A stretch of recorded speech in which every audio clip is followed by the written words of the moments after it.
Hey, listen, brothers and sisters, man, if you like what you hear, hit the subscribe button, man. Subscribe to this channel.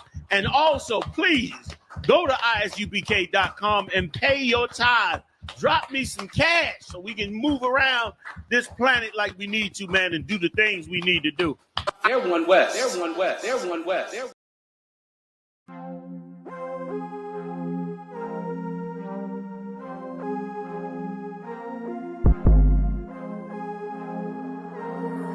Chicago did it. Yeah!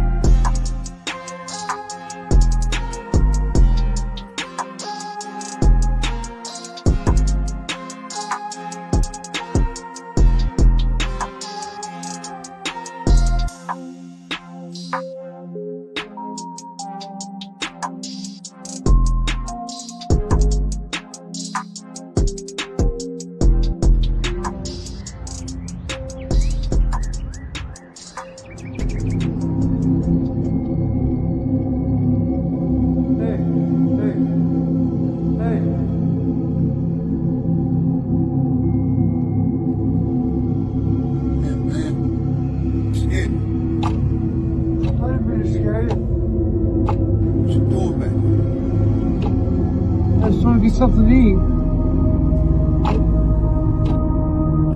I got some change for you. Go on real quick.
Shalom, Israel.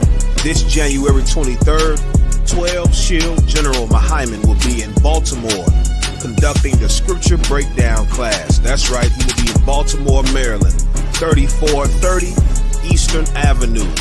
3430 Eastern Avenue, Baltimore, Maryland, conducting the scripture breakdown class. Come out with all your questions. Shalom.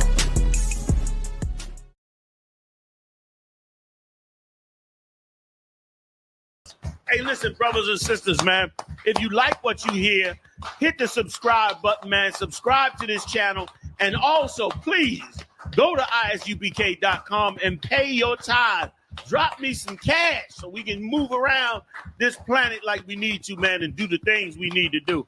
Everyone west. Everyone west. Everyone west.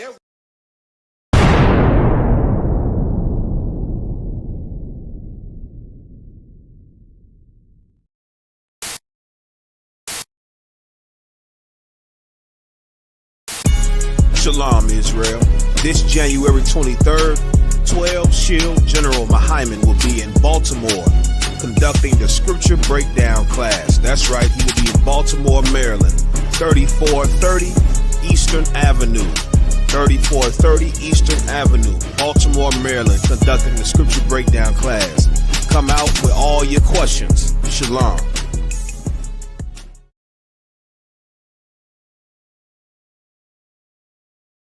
Hey, listen, brothers and sisters, man, if you like what you hear, hit the subscribe button, man. Subscribe to this channel.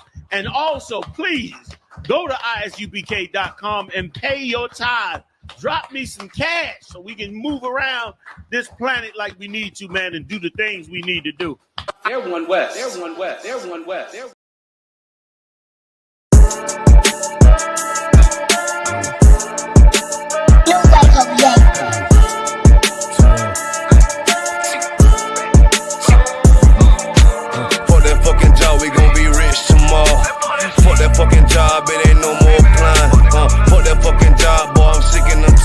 Fuck that fucking job, all that bitching and crying, and I say fuck that fucking job, nigga.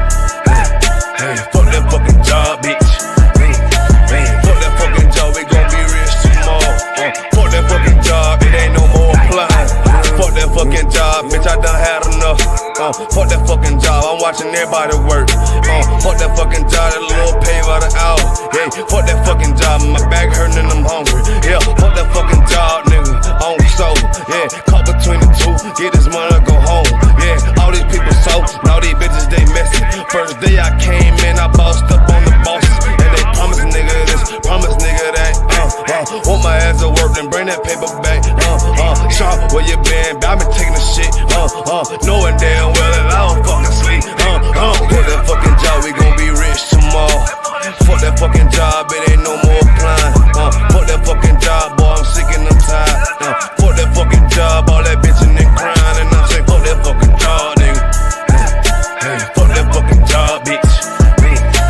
Fuck that fucking job, we gon' be rich tomorrow. Fuck that fucking job, it ain't no more applying. Fuck that fucking job, me and bro, we just posted.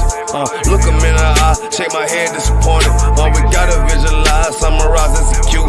All these people dropping like fly, why the fuck we still here? Man, fuck that fucking job, when I pull up I hate it. Yeah, fuck that fucking job, that's on all of their faces. Fuck that fucking job, man, I'm already lit. Man, I hear one thing, boy, you bound to get hit. Man, the bills cross a nigga's brain. Damn, that's how you keep a nigga damn a slave. Damn, money supposed to be a tool. Damn, for a purpose, what's your purpose for? Fuck that fucking job, we gon' be rich tomorrow. Fuck that fucking job, it ain't no more applying. Fuck that fucking job, boy, I'm sick and I'm tired. Fuck that fucking job, all that bitching and crying, and I say fuck that fucking job, nigga. Hey, fuck that fucking job, bitch. Fuck that fucking job, we gon' be rich tomorrow. Fuck that fucking job, it ain't no more applying. You know what I'm talking about? I'm sick of that shit, I know you sick of it too, man. Money's supposed to be a tool, but what's your purpose though? It's supposed to benefit a purpose. Shout out Boom Man now.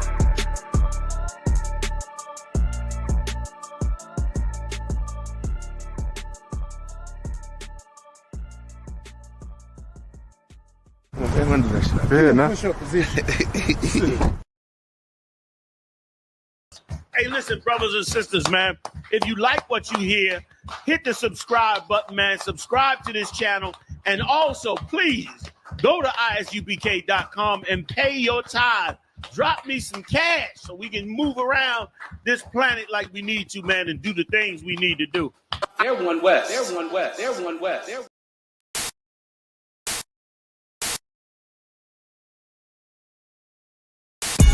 Shalom, Israel. This January 23rd, 12 Shield General Mahyman will be in Baltimore conducting the scripture breakdown class. That's right, he will be in Baltimore, Maryland, 3430 Eastern Avenue. 3430 Eastern Avenue, Baltimore, Maryland, conducting the scripture breakdown class. Come out with all your questions. Shalom.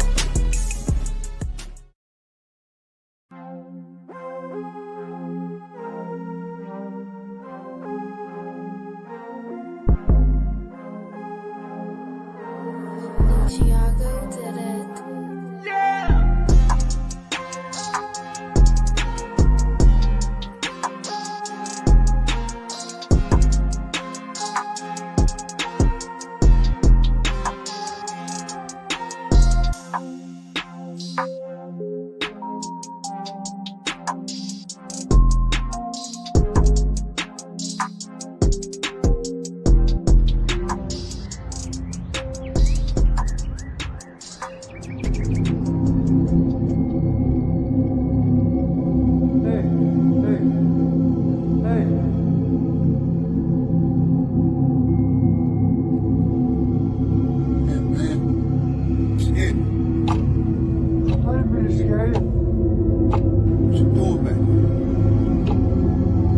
Something to eat. I got some change for you. Go on real quick.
Shalom, Israel.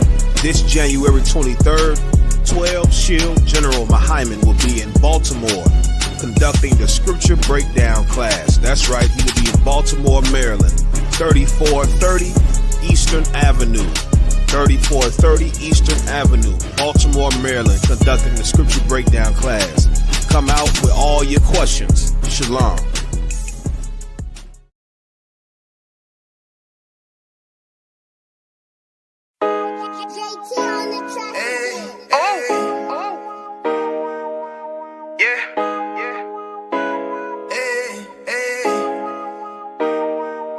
You boy.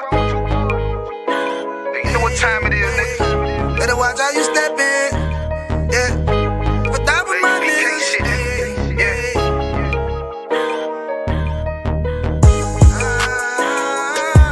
A minute, yo. Got my nigga Rewan with me. But that was my niggas, it'll be an honor. You know what I'm saying? Under commanding General Yahanna.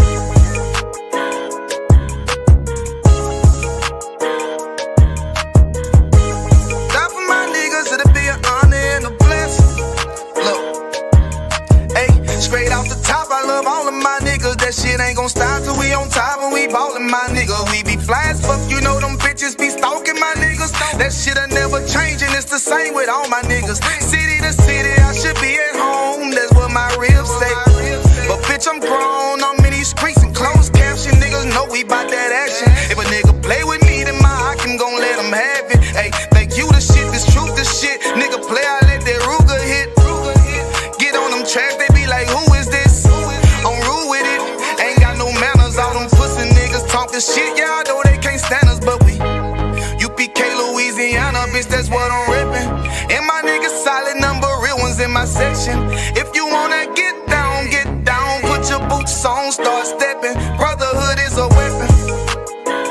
Brotherhood is a weapon. Better watch how you steppin', cause brotherhood is a weapon. If I die for my niggas, it'll be an honor and a blessing. Better watch how you steppin', cause brotherhood is a weapon. Brotherhood is a weapon. Better watch how you steppin', cause brotherhood is a weapon. If I die for my niggas, it'll be an honor and a blessing. Better watch how you steppin', cause brotherhood I lay my life down right now for all my sisters and brothers, because I love them. I see them dapping and hug them. It's amazing to see how well we adapt from the struggle. Born again from a life of sin, trapping together. My mind frame was to kill my own kind. Feeling inferior, waking up ready to die. Run with them killers, so it's just a matter of time. For why take your life or let you take mine? That's when I realized the slaves killing slaves while the white man live to get old. We in them graves, the shit got me feeling played. I opened the Bible, went through them records, found out we was royalty, a nation to be respected. But in this world we rejected, we hated for our complexion. Still fighting to get accepted, we hear the truth and reject it. But love is getting corrected, and all my niggas correct me. The commandments, the foundation we erected. Brotherhood is a weapon. Brotherhood is a weapon. Better watch how you steppin', cause brotherhood is a weapon. If I die for my niggas, it'll be an honor and a blessing. Better watch how you steppin', cause brotherhood is a weapon. Brotherhood is a weapon. Better watch how you steppin', cause brotherhood is a weapon. If I die for my niggas, it'll be an honor and a blessing. Better watch how you steppin', cause brotherhood is a weapon.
Hey, listen, brothers and sisters, man. If you like what you hear, hit the subscribe button, man. Subscribe to this channel. And also, please, go to isubk.com and pay your tithe. Drop me some cash so we can move around this planet like we need to, man, and do the things we need to do. They're one West. They're one West. They're one West. They're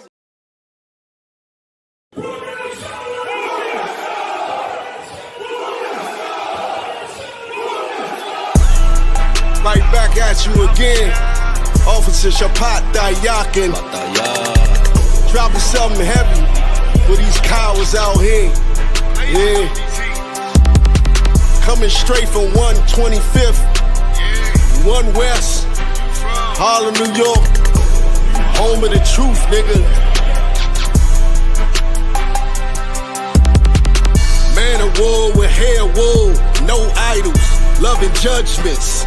God of the Bible, the men above me shout, Hum Yasha, and all the warriors be like, Hum Yasha. Kingdoms ours, all the heathens forbidden. The chosen bow down to no one, it was written. The men above me shout, Hum Yasha, and all the warriors be like, Hum Yasha. All day as we discuss how they don't like us. Gathered on streets and corners, all is feeling righteous. Real particular, nobody else there to compare to. Train for war, men of war, and war like apparel. Prefer our leaders, can't get between us, watch where you stepping.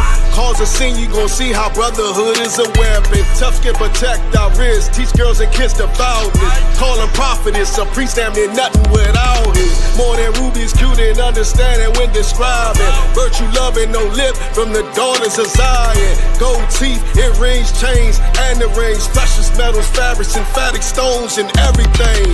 Trying to catch the slang, rewind what we rapping slang. Lost in parables, the scripture breakdowns terrible. Yasha Allah, Prince of the power, we are the Jews. God on earth, you can see it by watching all our moves. Man of war with hair wool, no idols, loving judgments. God of the Bible, the men above me shout, Hum Yasha, and all the warriors be like, Hum Yasha. Kingdoms ours, all the heathens forbidden. The chosen bow down to no one, it was written. The men above me shout, Hum Yasha, and all the warriors be like, Hum Yasha. Man of war with hair wool, no idols, loving judgments. God of the Bible, the men above me shout, Hum Yasha, and all the warriors be like, Hum Yasha. Kingdoms ours, all the heathens forbidden. The chosen bow down to no one, it was written. The men above me shout, Hum Yasha, and all the warriors be like, Hum Yasha.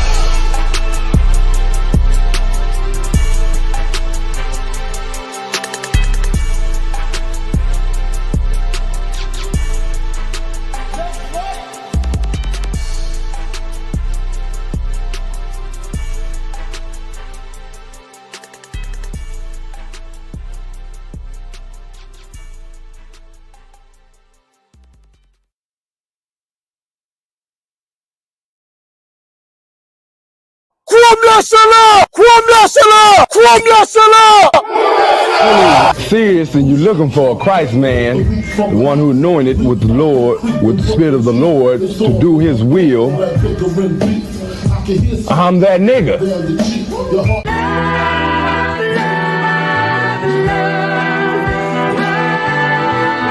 One West, 125th Street. Look, y'all put your faith in presidents like they gon' change this country. Run the league and let y'all play cause y'all gon' make a money. Fuck Obama, he ain't come here on Congo. American honor don't lack no soldiers. For the spirit of the Lord, we don't lack no soldiers. The same, black, Hispanic, native, they hate y'all as the same. Hate Christ in they image, hate you as a slave. God ain't all love, scriptures say he hate African soft niggas, they know we not the same. School to prison pipeline to get you off the streets. Put you in the cell toilet connected to the sink. Molested as a kid, she prostituted as a teen. The byproduct of Martin Luther King dream. They just took the yoke off, my nigga, we ain't free. We living bleak in these wastelands of poverty. If you don't know the truth, then the lie sound promising. Prophecy, gift and the curse. Dylan started killing, they was sitting in church. Black folk gave them, man, this shit is absurd. You should never love your enemy, that shit ain't gon' work. Yeah, fuck dying on your knees, you better die in glory. Man, I joined the UPK, taught me the art of warring. I took a nigga life like mine to be recognized. I feel that pain every day, it can't be reconciled. Pops banging, my sister a prostitute. My brother got life, and somehow I still found the truth. War ready, no cowards, no excuse. Fuck reparations, you can't bandage no open wounds. Blood on the leaves, body swing hung from a noose. I was on a run in Nashville and I found the truth. I called the school, classes being held by the shock on my life. I want to be a gangster like a cop. Do this for my brothers, real brotherhood. Everything we do, we got it out this book. My nigga, I can never be no African. UPK the only authorized acronym. I'm passionate about my brothers and sisters.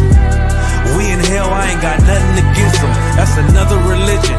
If it ain't under Yahanna, ain't he murdered by them and got a hug from Yahanna. That's the way out for a coward in my observation. They don't fear the Lord, they indoctrinated. Wolves in sheep clothing, Joe Osteen.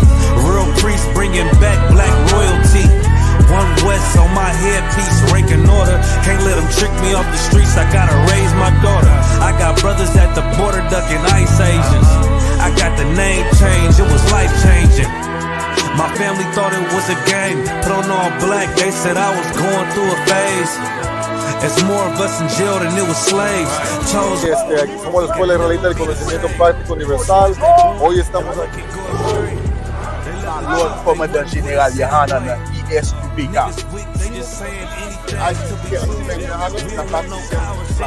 This is what Commander General Yahanna did. This is what he did.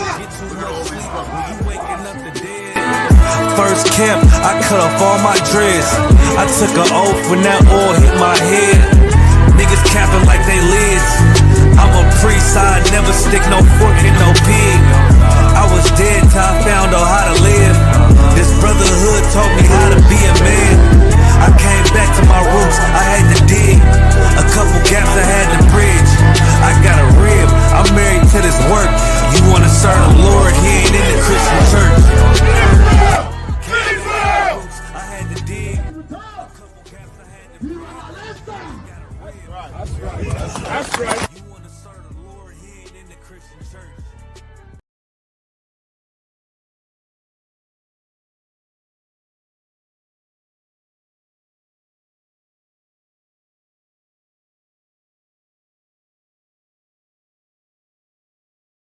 Man, that's crazy. Hold on, let me make sure I got my shit right.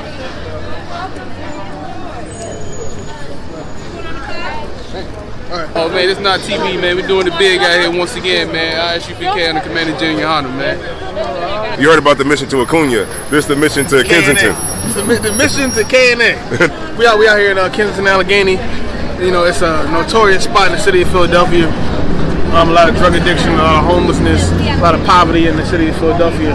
It's famous, you know, across the world at this point. Man, y'all caught me eating some of this amazing food that these sisters done put together, man. Under Commanding General Yahanna, we got some amazing spirits in this school, man. Raised up right, you know what I mean, to come out here to the hood, the gutter, and man, and we gonna do this work wherever we go. You know what I mean? While to Commanding General Yahanna putting that work in and raising up brothers and sisters like this, man. You know what I mean? We coming at every major city, man. Every city where One West at, we gonna try to do these hot food drives. You know what I mean? Like here to support the people that's in need. That's what the school, that's what we all about. When it come down to it, we are here to help the people that are impoverished, destroyed, people at the bottom. Everything we do, that's what we do it for. Everything we say, even though it may seem hateful, even though it may seem crazy and outlandish, everything we do is for the people at the bottom. That's what we don't know how they made my day, man. It's the food, the blessing, man. They put their foot onto that meal, man. That's what's up, man. We appreciate you, man. Hey, this is one of the best meals I ever had down here, man. By far. Hey, man, that's the love, man. I just say that they're trying to get back to the people, man. Let people know people care, man. That's what's up, man. Y'all continue up the hard work, man. For real. It's noticed, man. We appreciate that, bro. We appreciate that, man. No, man. People appreciate y'all, man. Right. For real. Giving a lot of people hope. and where so a lot of people don't have hope, man. That's what it's about, man. So, you know, it's a beautiful day today. The sisters came out from New Jersey, Delaware, Philadelphia, came out to support the event. That's that good old curry soup I made. You gotta taste it. It's the sisters' choice to do this, man. They hearts. Their hearts is huge. And people think our sisters is locked up or something. Like we got them locked in cages. No. Our sisters out here, they giving back just like us. They willing to work for the Most High just like us. And guess what? Good, man. We're still protecting them. Come on now. Yes, sir. Tighten up. That's what we do, man. ISBK. I'm the commander general. God, sir. We feed the community, man. Get in line, get with us. This is what we do. All the brothers is here. The sisters is doing an amazing job. We out in Kensington and Allegheny. If you know anything about that, you know we out here. We don't care. We feed Israel. Lit is not the word for it. We are so happy and thankful and grateful for you guys allowing us to do this for the ISCPK and for our family and friends out here.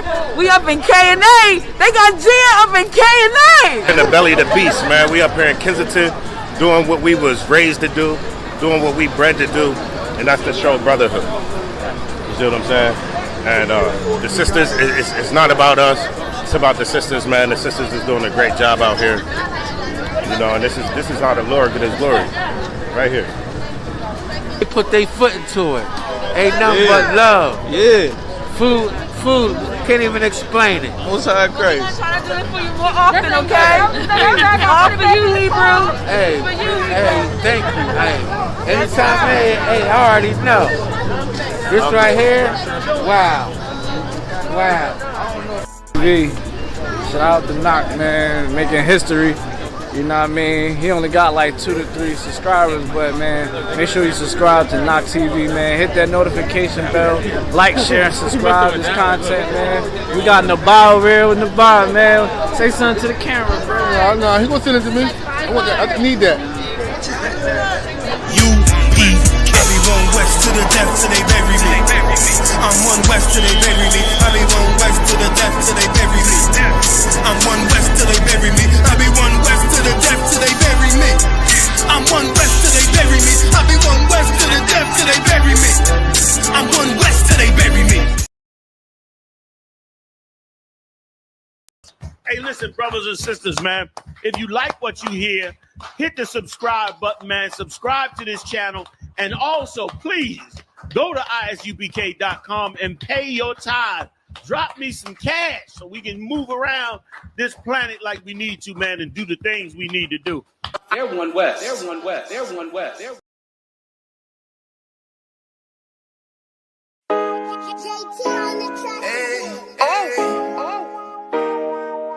UPK, we out here in Baltimore, you know what I mean? We're having an amazing food and clothing drive out here, feeding the people, clothing the people, understand, getting love for the brothers and sisters out here. But that was my nigga. Yeah.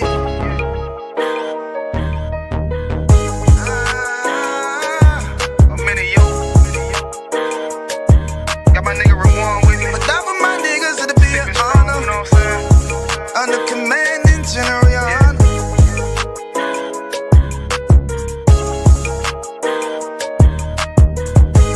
That for my niggas, it'll be an honor and a blessing. Look, hey, straight off the top, I love all of my niggas. That shit ain't gon' stop till we on top and we ballin', my nigga. We be fly as fuck, you know them bitches be stalking my niggas. That shit'll never change and it's the same with all my niggas. City to city, I should be at home. That's what my ribs say.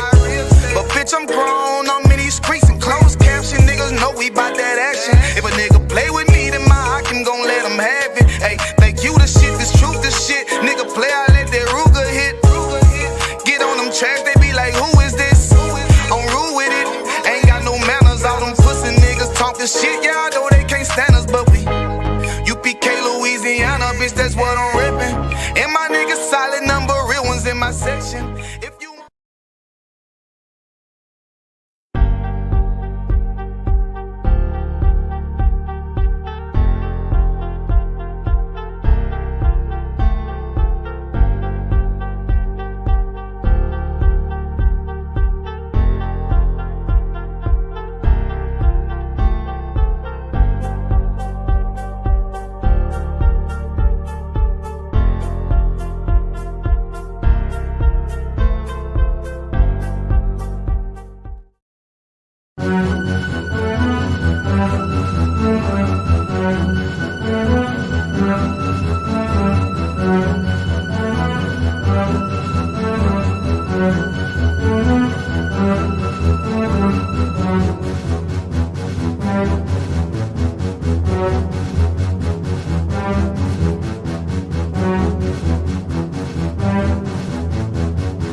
Yeah. What's going on? Hakim Yabashin Shabakathum. Shabakathum.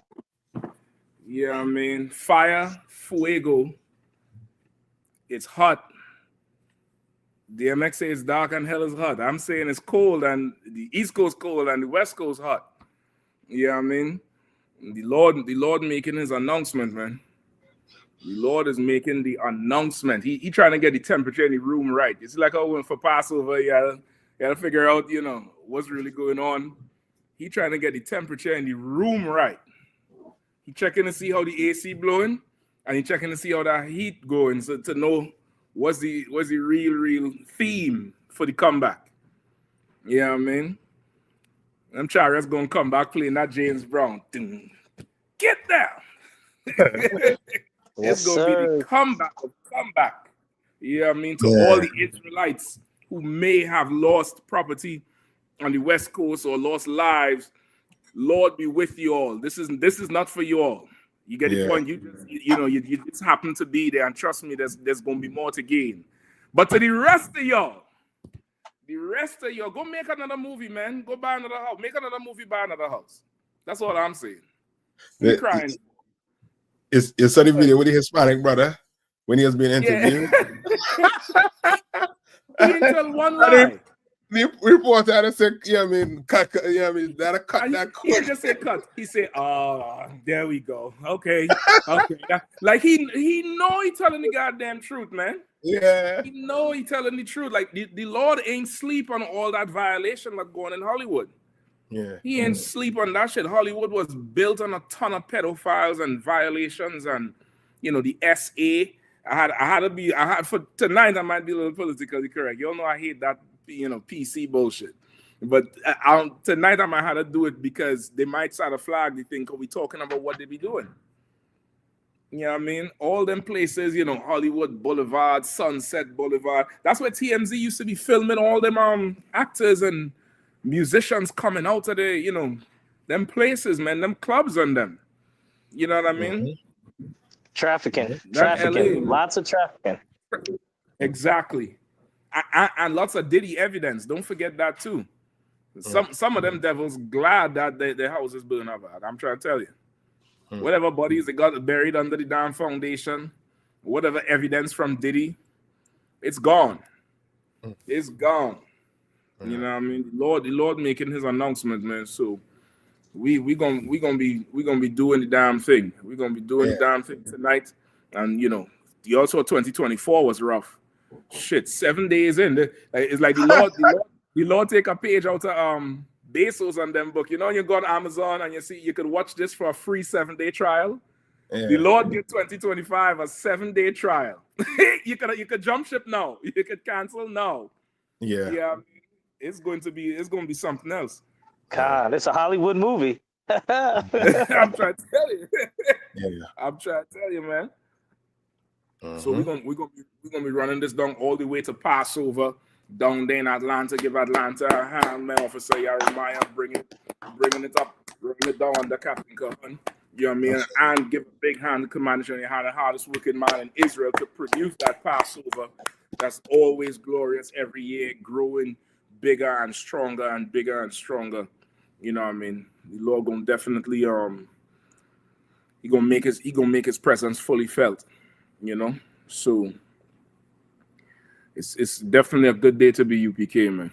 A good day to be UPK. That's all I'm gonna say. It's a damn good day to be UPK. The only thing better right now, I think the only person who have a better feeling right now is that Trumpster. Like Trump, he got to have I need to know what that feels like, Cap. Because like what you say, Kapash, what you say? Like 34 felonies. He ain't even had to go to the court. He sit down in his house with his lawyers, and the judge say, I forget the legal term. I try to remember it all damn since yesterday. What was the legal term he said? Anybody remember it? Sir. There's a legal term the judge said, meaning it's not going to make sense to sentence him. Wow. It's gonna impose on the office, the highest political office in the land. See, it's almost like he is protected by the office, like meaning, like, you know how we were saying, like, you know what I mean, so much evil stuff come out of the White House, like black people, but to, you know what I mean, to America, that's a, you know what I mean, that's a sacred place. And you know what I mean, you could, you know what I mean, you can't do wrong sitting in that chair. No, they will talk bad about you when you leave office and you're out the chair, they might talk bad about you. But once you're about to get in there and sit, they somehow, you know what I mean, don't want to put that on him. Yeah, you have a certain amount of immunity. You definitely have a certain immunity. You for sure have it. You know what I mean? And I think with the election of them judges, you know, it's even more for him. Unconditional discharge. That's the word. That's it? The judge say unconditional discharge. That sound like a STD, Cap.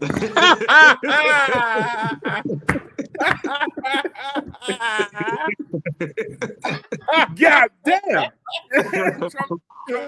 Trump get a clinical diagnosis of the year. Right. Yep. That's damn near what it is. It's an unclean thing. Right. It's unclean. He's unclean until the evening with that one. Unconditional discharge.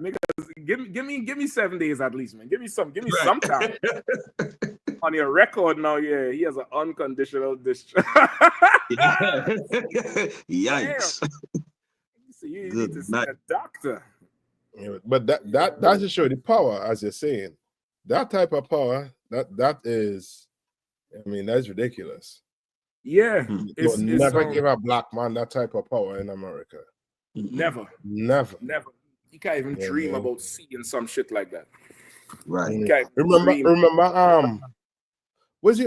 think it's Herman Cain. What's his Herman Cain, right? Herman Cain, come on. Yeah, remember? There's two. Herman Cain is the brother, right? Yeah, I think he was a Republican. Yeah. And he was trying to run. And they came out with some woman stuff with him. He had to pull out immediately. He pulled out. You know what I mean? Like you ain't getting no immunity or nothing, unconditional, nothing from America. Nah. Yeah. Nah. You ain't getting you're that unconditional slave in America. You know what I mean? Yep. To the end. You know what I mean? See, go ahead. Oh no, I was gonna say real quick. It's right in your face at this point. You know what I'm saying? It's like right in your face. You know, they're gonna be treated differently. You know, they are treating themselves differently. They playing by different rules. They got different, standards. I mean, it's just right in our face at this point. Like if you don't see it, you just because you don't want to see it. Because you still looking at the Christmas special and the ball game and all of that, but you ain't seeing like Scripture say, we sleep. We need to wake up, man. We sleeping in the room, got the lights off. So I like it. It's crazy. Yeah, and that's why in America entertainment is such a big industry. Right. You know what I mean? It's such a big industry because it serves a purpose for when they're ready to run plays, run routes on niggas. Man in motion. That's what the hell going on here. They're ready to run plays, brother. Entertainment is such a, I mean, it's the mascot. It's the mascot in the game. It's the the hot dogs. It's the beers. It's everything to distract you from being angry. Because at this point with the internet, you can't get distracted from the truth and what it is. You're gonna see it, but you need something to take that anger away from you, bro. You need something to take that anger. You know what I mean? What is conditional and unconditional discharge? In some jurisdictions, an absolute discharge means there is no conviction on the defendant's record, despite the plea of the defendant. So whether you plead guilty or innocent, if you get an absolute discharge, it's nothing on your record. A conditional discharge is an order made by a criminal court whereby an offender will not be sentenced for an offense unless a further offense is committed within a stated period. That's conditional. So he get unconditional, which means he could come back right out and grab the pussy out. He could grab the USS. he could walk right out now and just grab it up. I think that's what he was telling Obama in the damn funeral. You saw him talking to Obama and Jimmy Carter's funeral. Yeah, he probably lean over and say, "Did you work out that birth certificate yet?" Obama probably say, how many days until you grab some pussy, boy? They probably was talking mad. He was like, "Listen, man, I'll drop bombs on them Muslims over there. You better call your people, Barack Hussein." They probably was talking mad shit in that damn funeral. Yeah. You know what I mean? But meanwhile, y'all want to kill the UPK for telling you don't vote for Kamala or don't vote for this one or don't vote for Trump or Biden, whoever. And they could sit down in a funeral and laugh and joke with each other and drink. Yeah. But you want to split the nation down the middle. Yeah, I mean, over this thing. We really lost. We have people that really, really lost. You know what I mean? And to show you, I mean, they're laughing and having a decent time together at a funeral, which lets you know what they both have a I would say a common enemy. You understand? Which is black people. You understand? Which they could laugh and kiki, because at the end of the day, the White House is for America, not for black people. You sitting in that seat is for America. And I said America, meaning the oppressor. You understand? Yeah. And they for sure have a common interest. That's why they could sit and laugh and while you in your house with your woman, one Democrat, one Republican, and two of you arguing. And the marriage breaking up over the shit. You all have to go to therapy. You ought to go see a damn therapist over the thing. But these two bastards, they done drop bombs, kill people, threaten people. They could just sit there and laugh. Yep. You know what I mean? They could just sit there and laugh. Look at this here. Like this here is ridiculous power.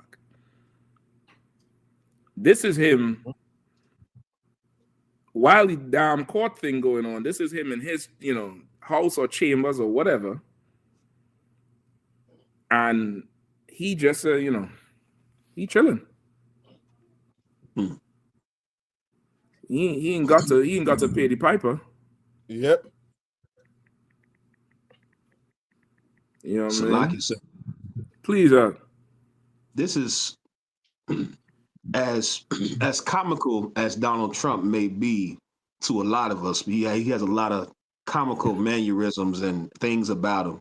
This should be a slap in the face to every Black, Hispanic, or Native American that has a family member that has been to prison, that is classified as a felon, and that went back to prison.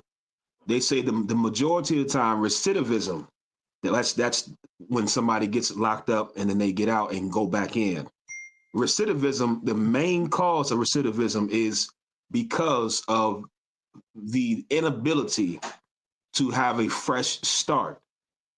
And that comes with the label of being a felon, meaning once you go to prison and you get locked up and you're classified as a felon and you serve your time, you understand, you serve your time as according to the United States justice system, you're not allowed to you're not allowed to be given a fresh start. Now you have to walk around with that stain, that label of being a felon. And because of that, you are limited to opportunities to now better yourself, to not revert back to criminal ways. It's hard to get a lot of jobs. It's hard to get into a lot of spaces. Depending on what you did, you can't be in certain areas, all types of stipulations that come with being labeled as a felon. And because of that, eventually you revert back to what you did and you find yourself back in prison. And society, especially the people that voted in Donald Trump, there's a certain stigma that's attached to felons. Even after you serve your time, it's like, oh, you've been to prison? Oh, wait. Oh, I didn't know you've been to prison. I didn't know you was a felon. Meanwhile, half the country majority of the country put in office a man that shouldn't be able to even work for the post office, according to standards, according to employment standards. This should be a slap in the face to any of you that have that have a felony or that have family members that have felonies. You understand? Because this is showing us that they do what they want to do. We've been trying to play by the rules, thinking that the best way to be successful is to be an American, is to be more patriotic, is to be more American, is to be more Christian, more Democrat, more Republican, to assimilate more into this society. We've been trying to do it their way, and their way does not work. What you should do is you should come into the ISUPK, where if you're a felon, you have a support system where there's no need for you to go back to prison or jail. You understand? If you have a family member that's been locked up and they need some support, get in contact with the ISUPK. You understand? A lot of brothers in here are felons. And guess what? Christ came for the felons.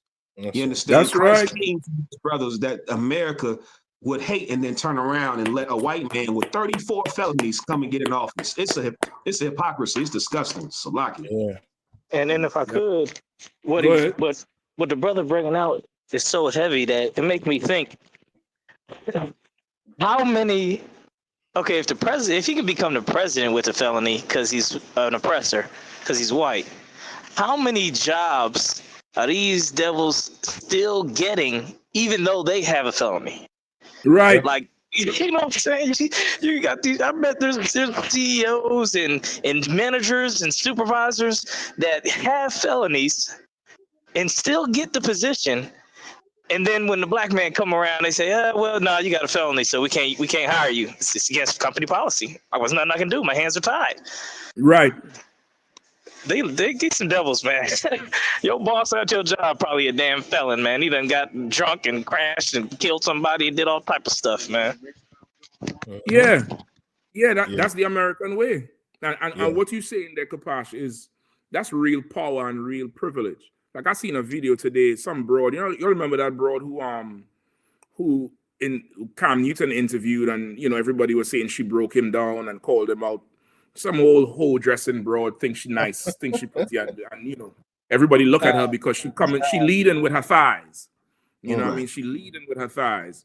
So she was saying we need to cultivate black privilege. She said, for instance, I was on a plane and I was in first class, and this little girl, and she running down, she see this little girl walking past, and the little girl looking at her. So she look at the girl and say, "You're so pretty," and the girl, shy, turn away, and she said, "No, you are pretty." So the girl asked the mother, "Why is this woman sitting all the way up front here?" And the mother explaining to the little girl, this is first class. And the mother, as they're walking down the aisle, she could hear the conversation. The little girl asking the mother, "Well, why can't we sit there?" So she turns and she said, "Yeah, I decided I wanted to create black privilege in that moment. So I called the flight attendant and I told her to ask the mother if it was okay with her. The little girl could have my seat up front, and whatever she wants to order, I'll pay for it." And the mother said it's okay. And she said, yeah, and the girl got up there and had fun, and that's black privilege. That's not black privilege. You had to ask a flight attendant permission. That's not privilege. So if a white person did it, what would we call it? That's not privilege. What these oppressors is doing is straight up and down privilege. Privilege comes with power.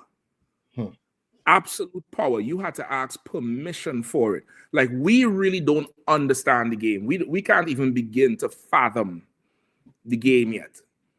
We fully don't. For one, we come into the game. We come into the battlefield playing for equality. So how the hell we could understand privilege? How could we even understand privilege? Everybody who's either born in the 80s or the 90s love to tweet these YNs, these YNs.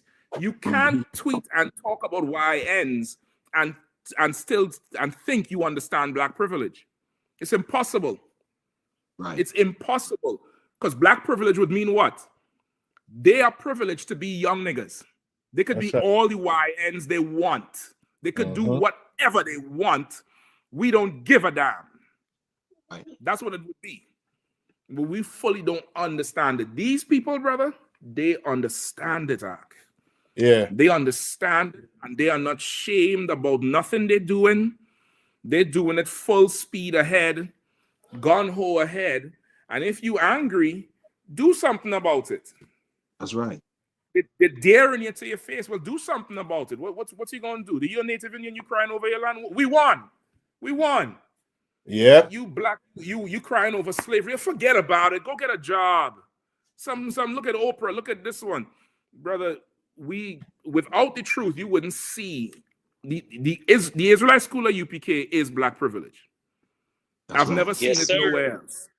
The Israelite school at UPK under command of John Yahanna thoroughly exercises black privilege.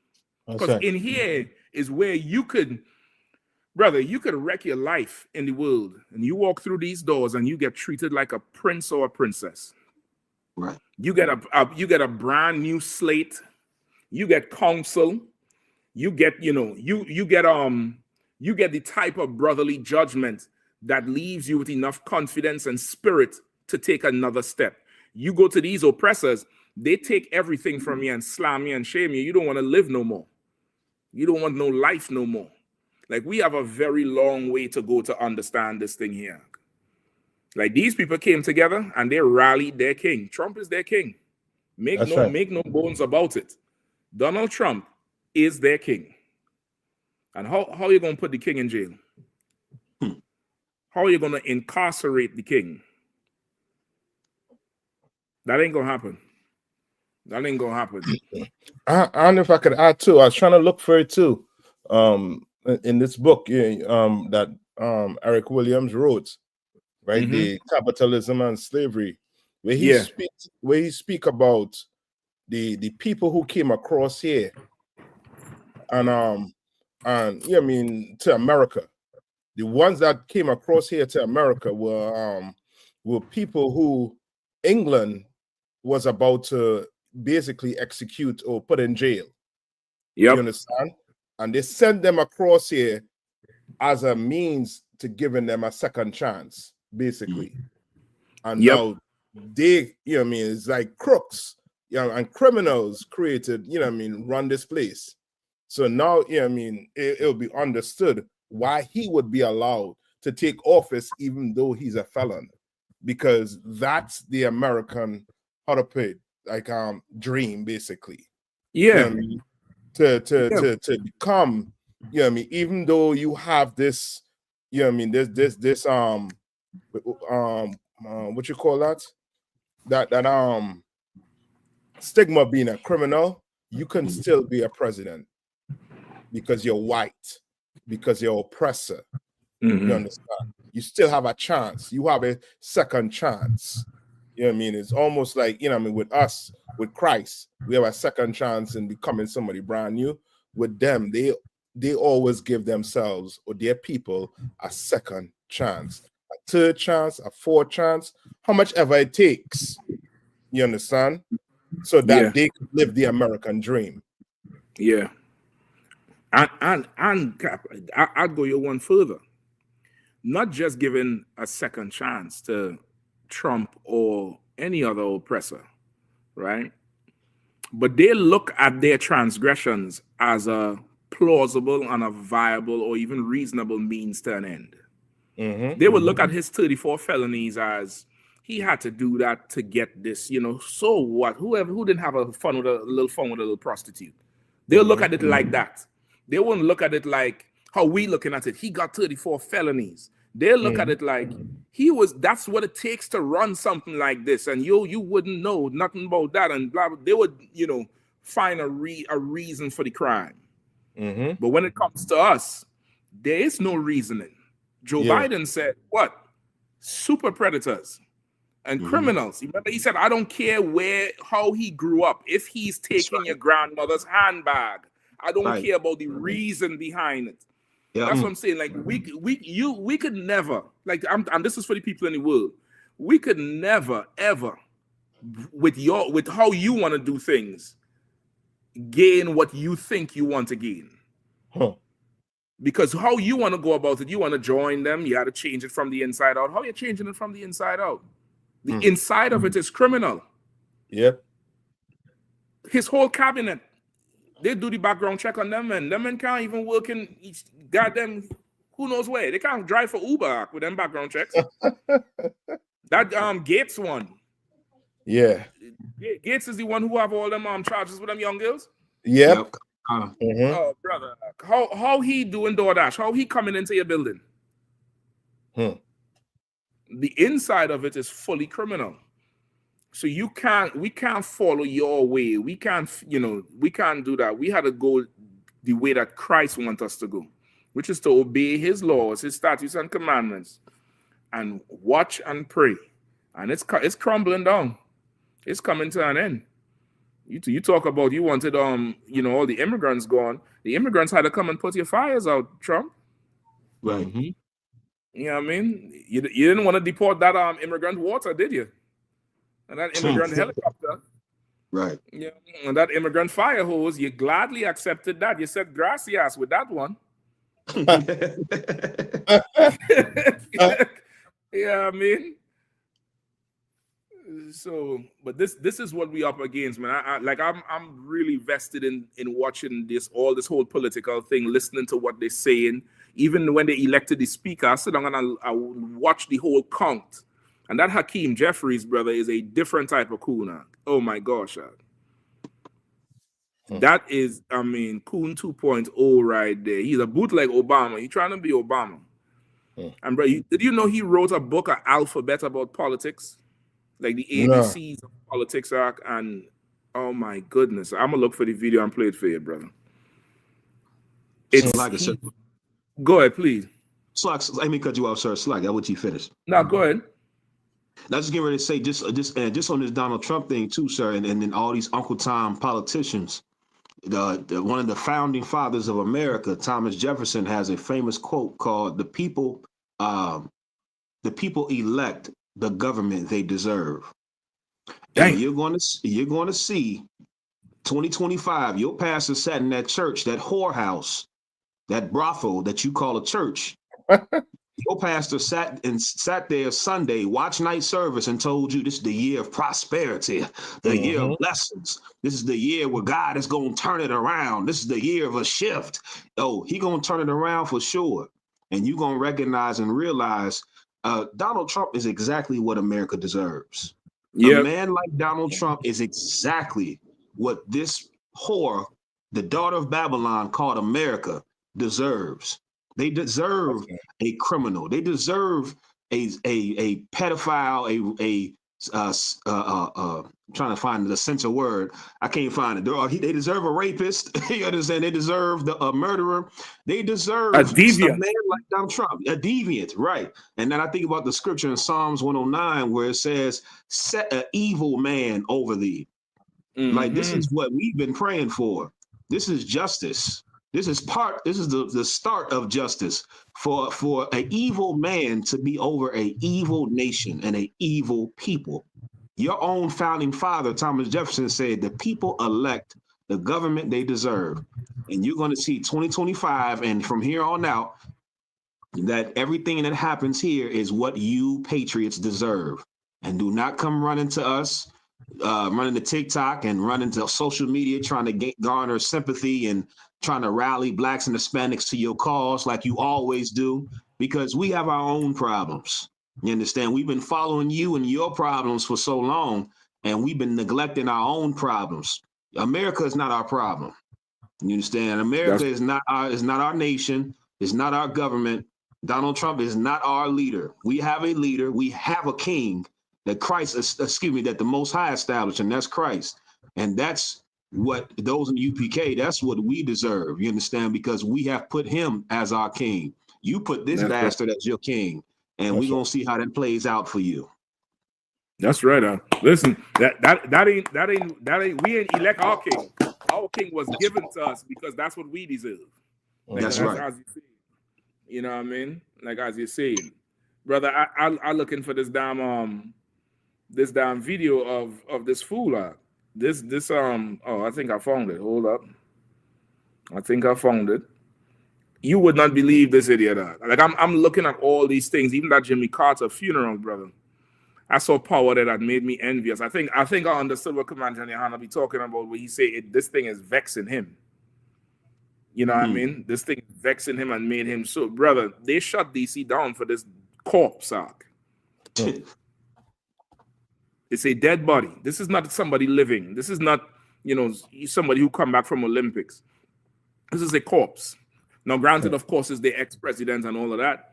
But this is, they shut DC down, brother. They flew him in on a plane. Had a whole motorcade all the way through the damn city for it.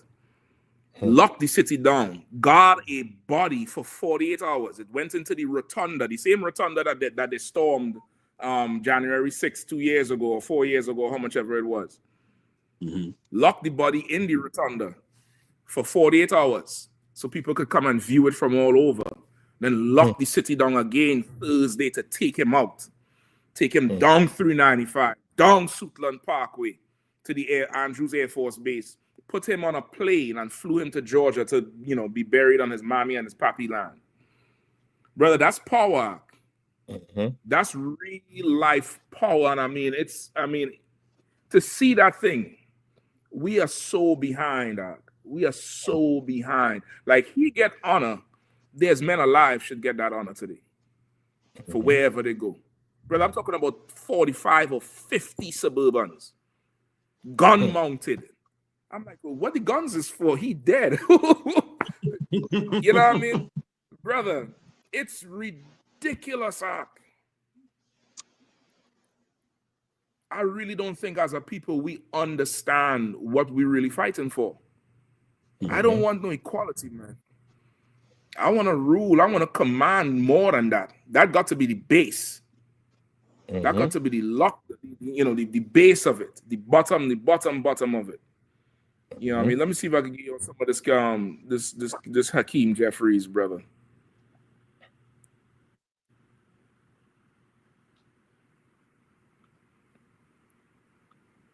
Democrats provided the majority of the vote. Control of the House hasn't been settled yet, but what do you see as the role of the Democratic This majority? interview was from before when the election just happened. So when everybody was up in arms about the control of the House and stuff like that. Is it to resist and restrain the Republican majority, or is there something else? It's to solve problems on behalf of hardworking American taxpayers. And that clearly is going to require bipartisan cooperation, which we are willing to provide, while at the same time, we are going to push back against the extremism whenever and wherever it rears its ugly head. We will protect and defend Social Security, protect and defend Medicare, protect and defend the Affordable Care Act, protect and defend voting rights, and certainly protect. Now, I hope you're seeing the whole Obama mimicry. The hand gestures, the tone, the cadence. Like he's really just studied Obama his whole life. And defend a woman's freedom to make her own reproductive health care decisions. And so we can find common ground, and we should, in terms of the issues that the American people have clearly said they want addressed. You've said that the Democrats need to have a family conversation. What does that look like? Like who's invited? How does that work? Well, as House Democrats, our process is simple. We have 2 weekly meetings. House Democrats, in other words, the House Negroes. Yeah, I mean, let's skip forward. I want the part. That's exactly what I heard, Cap. So like, that's in the spirit. I was like, maybe I heard something different. It's house niggas. As a house Negro, you get what? Let's skip to the part where he read in the book. But brother, if y'all get a chance to watch this interview, the sister trying to ask him one question, he gave her 5 different answers, and then she finally said, I didn't ask you that. I'd appreciate you if you could answer the question I'm asking you. Like he's such a slimy snake. Such a slimy snake. I want to catch him reading this damn book for you. Hold on.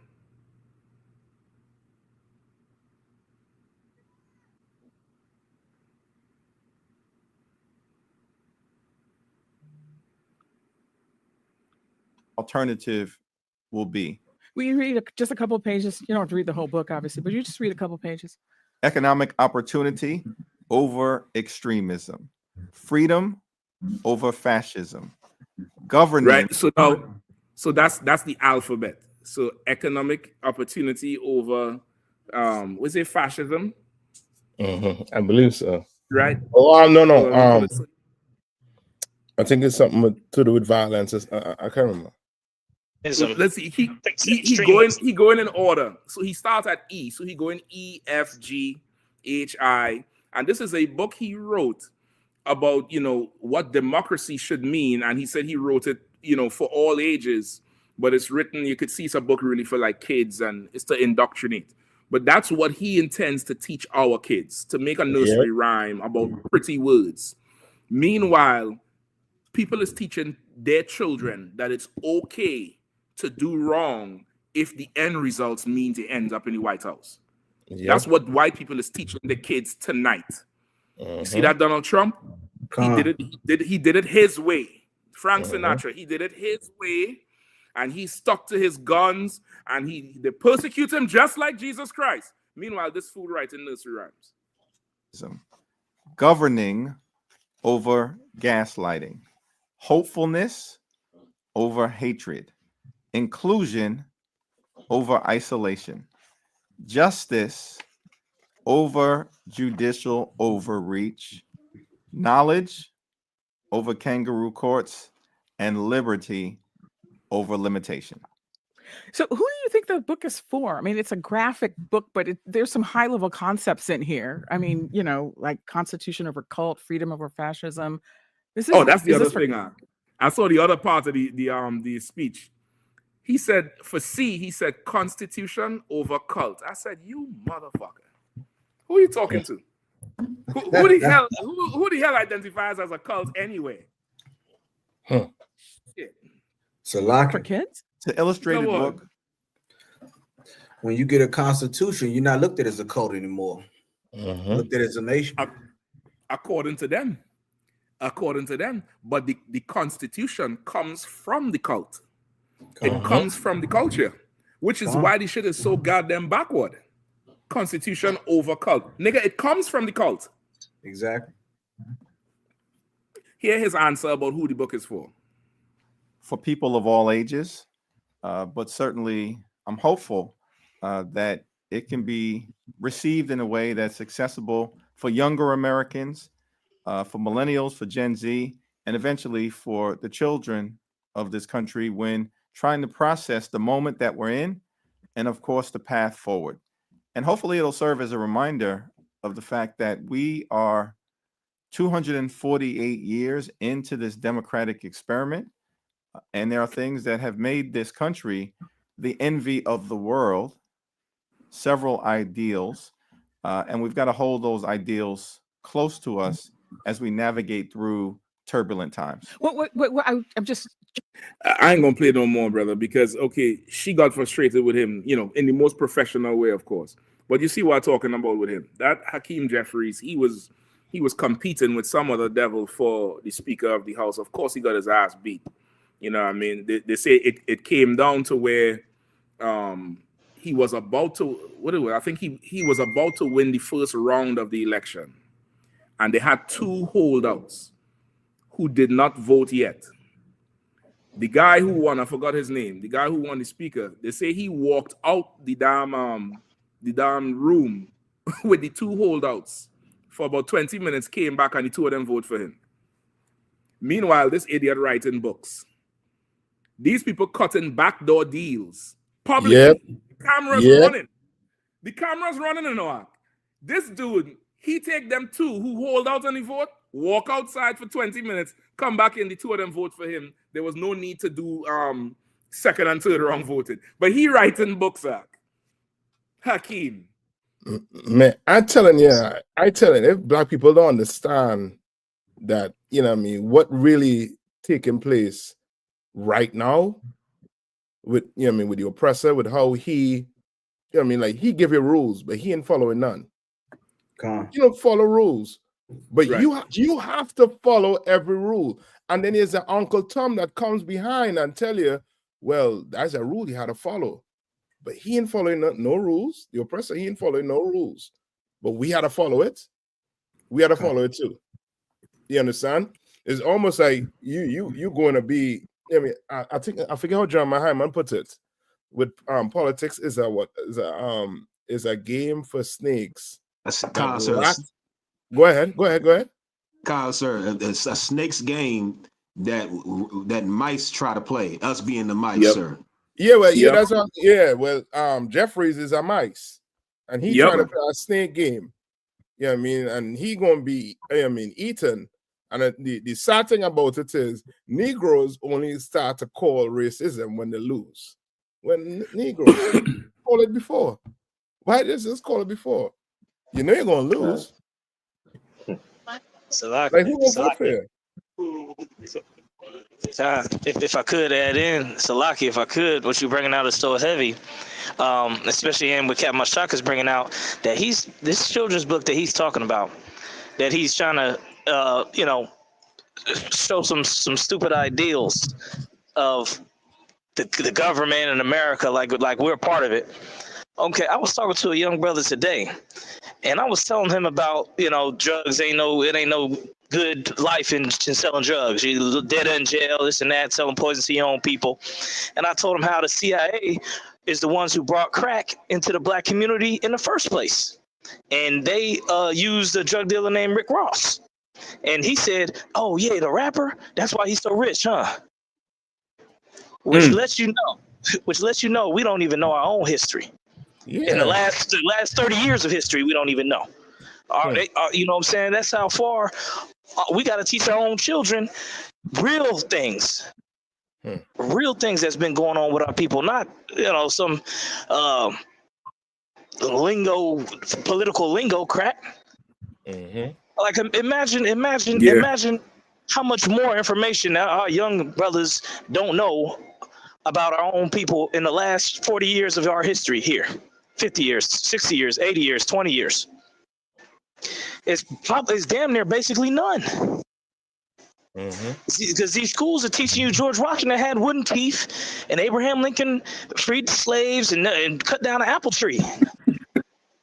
That's all they teaching. So our young people don't know no history. Right. So we in a tough spot. We got guys like that thinking his little book is really real education. If he thinks that's real education, boy, we like Captain Mashak said, we're not even looking. We're not even in the game. We're not even in the stands. Thinking we ain't even getting the call to head to the stadium yet. That's No. cute.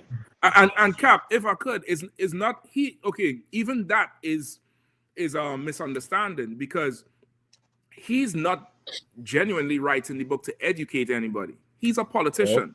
He understands the wave that happened with Trump winning. Trump winning even solidified more the Democratic base. Like them, they was already pushing hard again with Kamala. He come and win now. It kind of crystallized that whole base, because they lose. There ain't nothing that gonna galvanize people more than a unit that was poised to win, and now they took a L. It's easy to get them to swing back. That book is going to be bought by all of those people so they could read to their kids for the future. He's in that book for financial gain. He doesn't care about teaching nobody about fascism and cult and economic and kangaroo court. He couldn't give two rats' ass about that, brother. He don't care nothing about that. Like he's doing like a court jester, just the token Negro up there just for show. You know what I mean? If I could show you all this before we move on, right?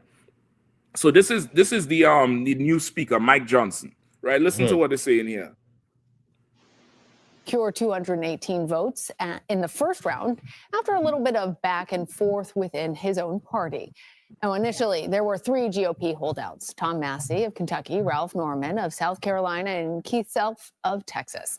Johnson and his colleagues were able to flip Norman and Self before the vote formally concluded. Massey. So now, just to let you know, the first round, sometimes if it's very close, they do, I think, 2 or 3 rounds of the votes. At the end of the first round, Hakeem Jeffries won. They had these 3 holdouts. The first one, Massey, he voted some independent something. These 2 voted Democrat first. Them Ralph and Keith, Mike Johnson walked out the damn room with them, came back, and they voted for him, and he won. And that was it. That was it. Hakeem Jeffries' book didn't work. It didn't help him. who's pushed back against President-elect Donald Trump and Johnson, remained the one vote against the Speaker among the Republicans.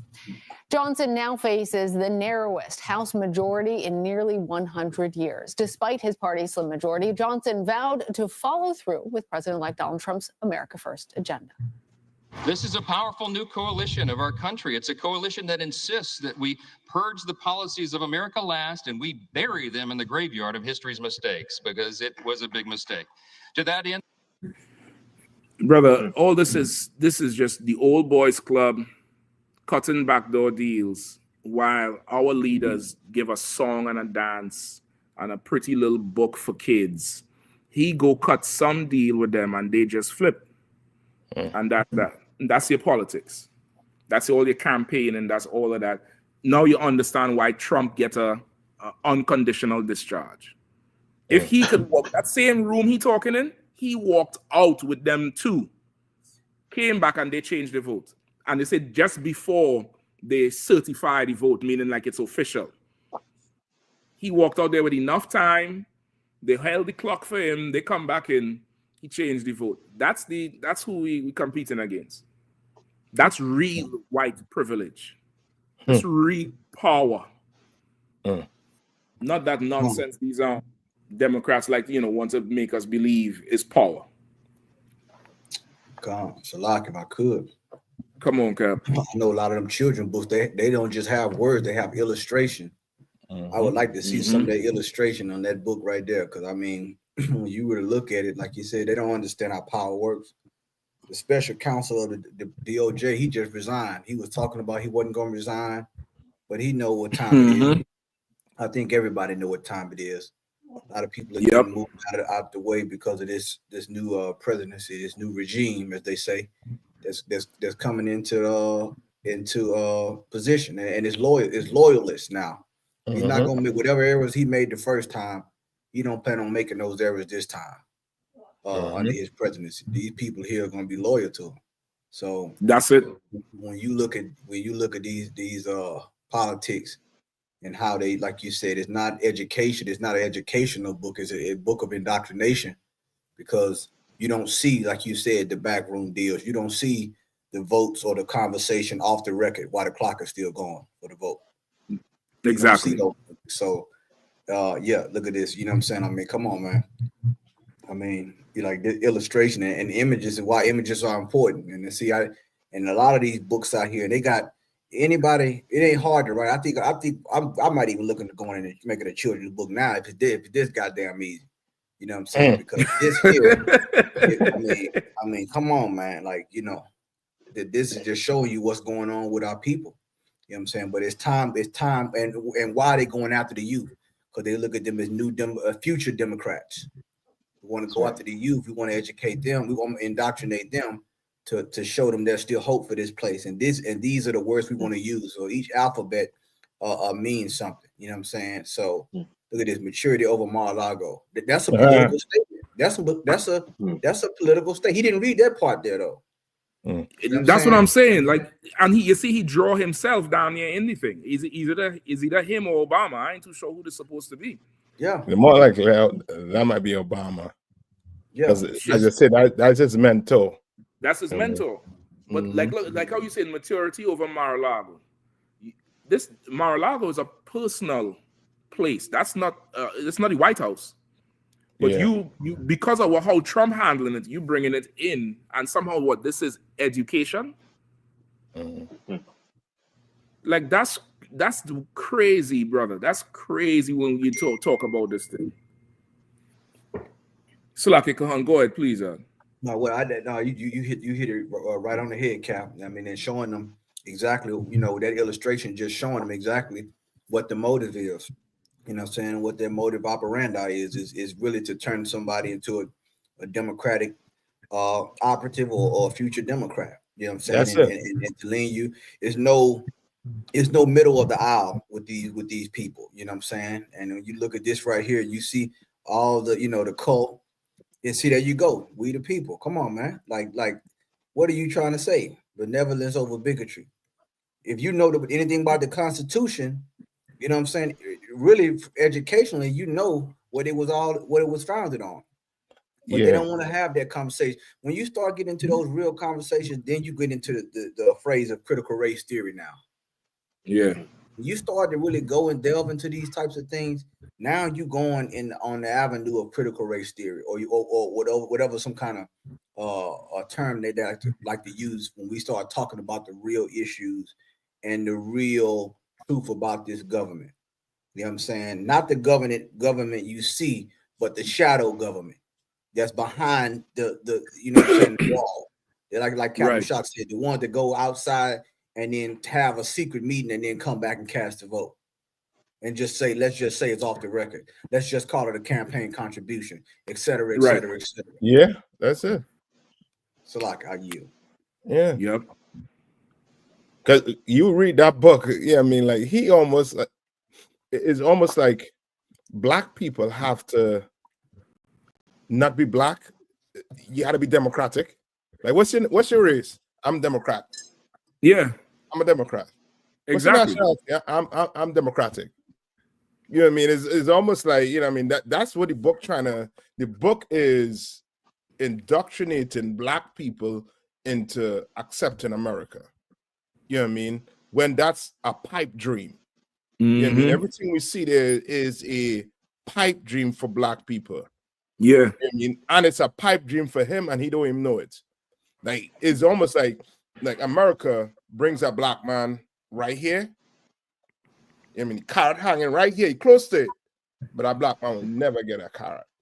Hispanic man will never get a carrot. The Native Indian, the Native First Nation man will never get that carrot. They be hanging right in front of your face.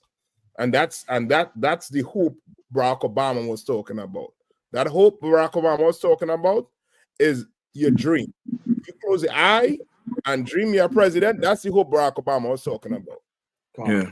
You literally dreaming. You understand? While your brother, he living his dream. You dreaming your dream. Yep.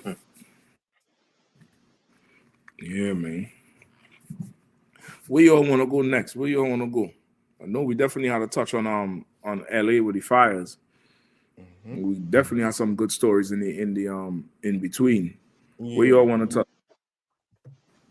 You know, I'm always down to talk about Haiti. I feel you. I definitely feel you. If we have Haiti as one of them.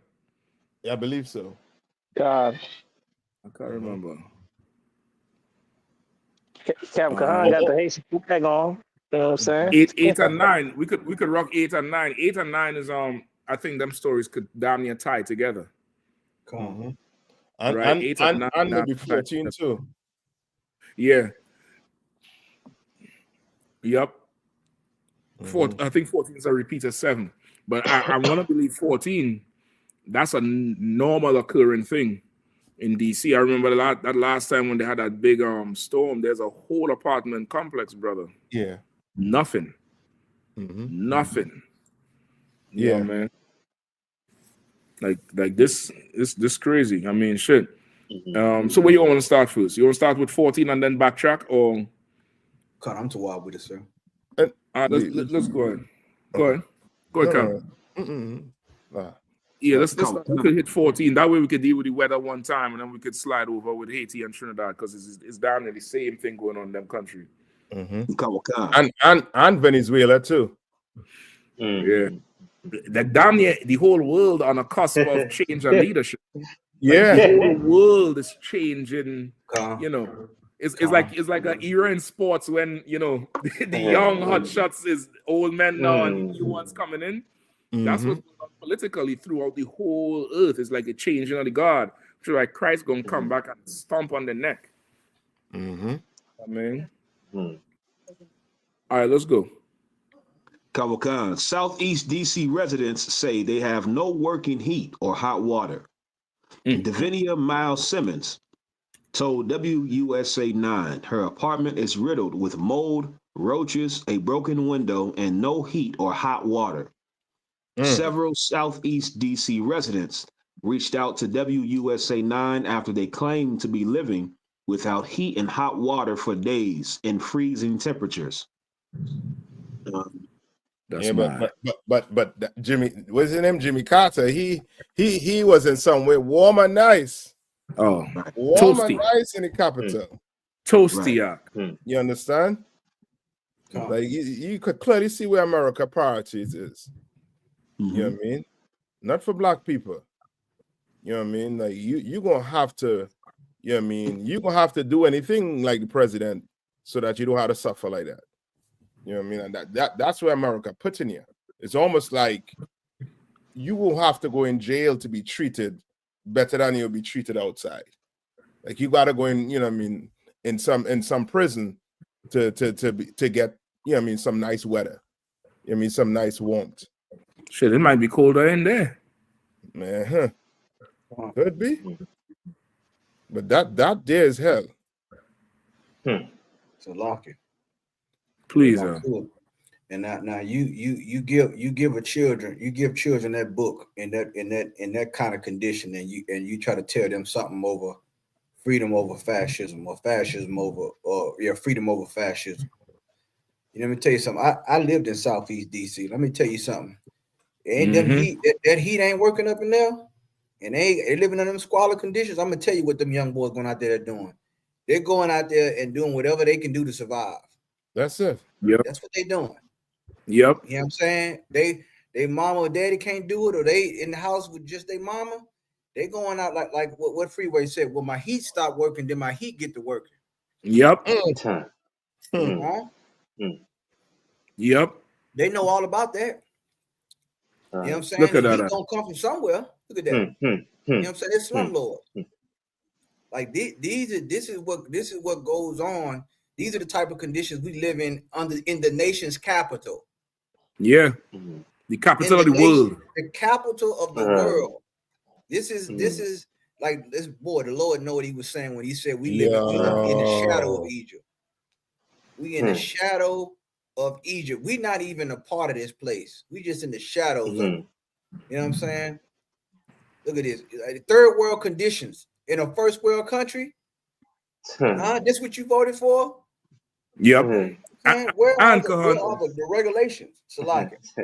If I could interject right there too, with this whole Jimmy Carter thing, you know how they like to, tout him for being such a goddamn humanitarian, working with Habitat for Humanity to build homes, and how much whatever world prizes he won for eradicating diseases in third world countries, just Africa. But you have people right here, and elderly people who probably was old enough to the latter end of your career, and they ain't have no humane habitat. They're not living in anywhere that's humane, that's warm. And I mean, this was bitter cold this year. This past couple of weekends, it was bitter cold. So it's a real hypocrisy, as you're saying, right in the nation's capital. So, Lucky, go ahead, please. No, I just wanted to say that, man. Like, it's just so much, and like in Southeast is wild, man. Like that you know what I'm saying? It's a rough area. Southeast ain't ain't no slack in DC, man. You know what I'm saying? But it just go to show you the kind of conditions that create the youth out there, you know what I'm saying, doing what they're doing. You know what I'm saying? I got to do something. You know what I'm saying? Because they leaders then abandoned them. All them people that they sit down in car. When the last time they've been down the South? Muriel Bowser too. I ain't forgot about Big Teeth Bowser. I ain't forgot about her because we clashed a couple times. I remember when she was running. I remember when she was campaigning in DC, and the UPK ran into her, and they had her had her staff and everything. General Sharma had to stop me, Salaki. He had to stop me because I'm sitting there. She said, "Well, what is it with you? Why are you?" I said, "I want to know the results. I want to hear give me your campaign spiel. Why should we vote for you?" You know what I'm saying? And then she had her representative try to talk and all this and such, and it was a bunch of hogwash. You know what I'm saying? Now you campaigning in the projects. You go into the hood. You know what I'm saying? But then these type of conditions don't change. You're right. You're the mayor of the city. But somehow Chinatown stays well kept. Somehow up there, what's that? DuPont Circle. and all them nice places stay real upkept. Yeah. You ain't got no kind of regulations with these landlords. Oh, I forgot they pay taxes and they vote too. You see, like these are the type of things that go on in this society, which is why the Lord wants us to take our spirit out of this place, man. You done seen it, haven't you seen enough? I mean, we've seen this thing over and over and over with our conditions, and it's not just tailored to DC. It's every ghetto, as Commander John Yahanna would say, every ghetto USA. That's right. Every ghetto USA. You know what I'm saying? So, you know, Salaka, I see somebody put in chat, Adams Morgan. That's correct. You know what I'm saying? Those party areas, those areas that, you know what I'm saying, that's a staple in the city, you know what I'm saying, where rent is high as hell. You know what I'm saying? Then you get in the area where, oh man, it's disgusting. It's really disgusting, man. Yeah, and I believe I could be wrong, but I believe I heard this before. It could have changed now. This was years ago and just got to DC. I think it's illegal for them to cut your heat off and stuff in the winter. I think summertime they could evict you and cut your stuff off, but in the winter, I think you cannot evict people like that and you can't cut the shit off. You gotta ride until that weather warm up, if I'm not mistaken, either in certain counties or in certain states. But to have something like that happen and nobody, you know, pay for it is ridiculous. You know what I mean? So like go ahead. So like you say, you know, and just what Captain Kahan said, you know, when you draw reference to the third world now, again, you know, the scriptures even define, you know, what world that we in, and every way that black people live in would always be a third world, because now when you watch at the condition, you know, and they call in first world and second world, we always in the third world. So Caribbean, wherever black people is, we in the third world. You'd never be in that first world, because now we never enjoy, as we say, the benefits or anything in this society. And this is the conditions that we face. So now, as we draw that, you know, they just strike a nerve, and you know, they see that the condition that we in, and know that when they hear third world, they think black, Hispanic, Native Indian, you know, reservation by you know, wherever we is, we in the third world. So that's No, I think that's you crystallize the whole point there. That's a whole analogy there, because I mean, wherever we live in is the third world. Like, you mean to tell me this is Southeast DC, right?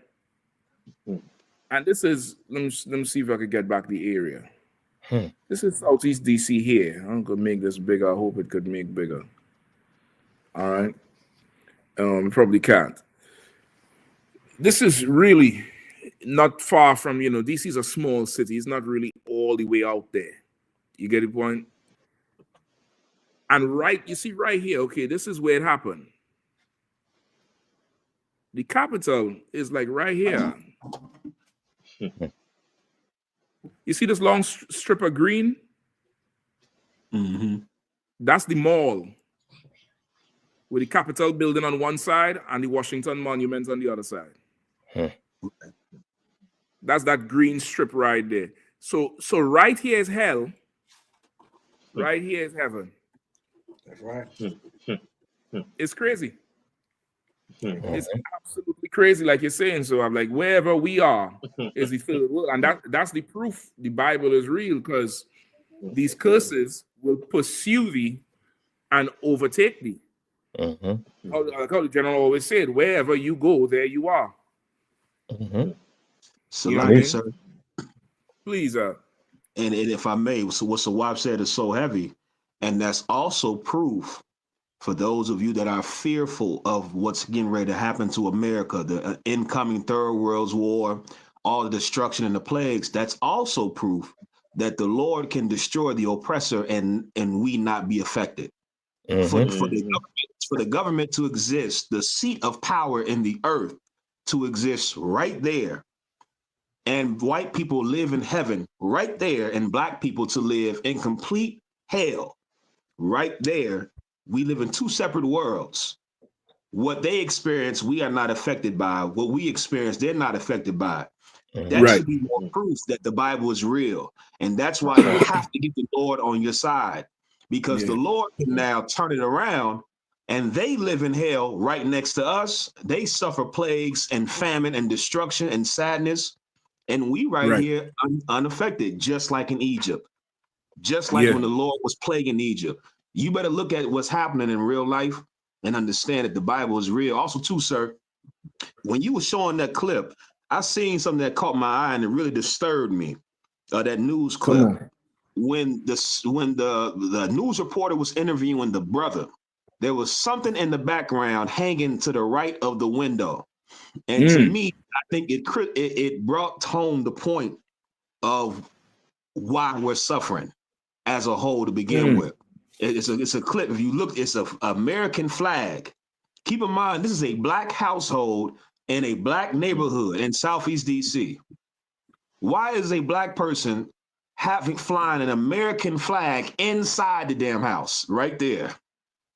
Why? God damn, Kazak. Shit, you dangerous, God damn. You put Kazak in a room and tell him, rise. Yeah, I mean, what everybody have on. Kazak, go in there and take 10 seconds. Come back out. Tell me what was on the left wall on the bottom corner. It's like, okay, really think about this. This is a black household in a black neighborhood. What business do black people have flying an American flag? And I'm gonna show you just how simple we are.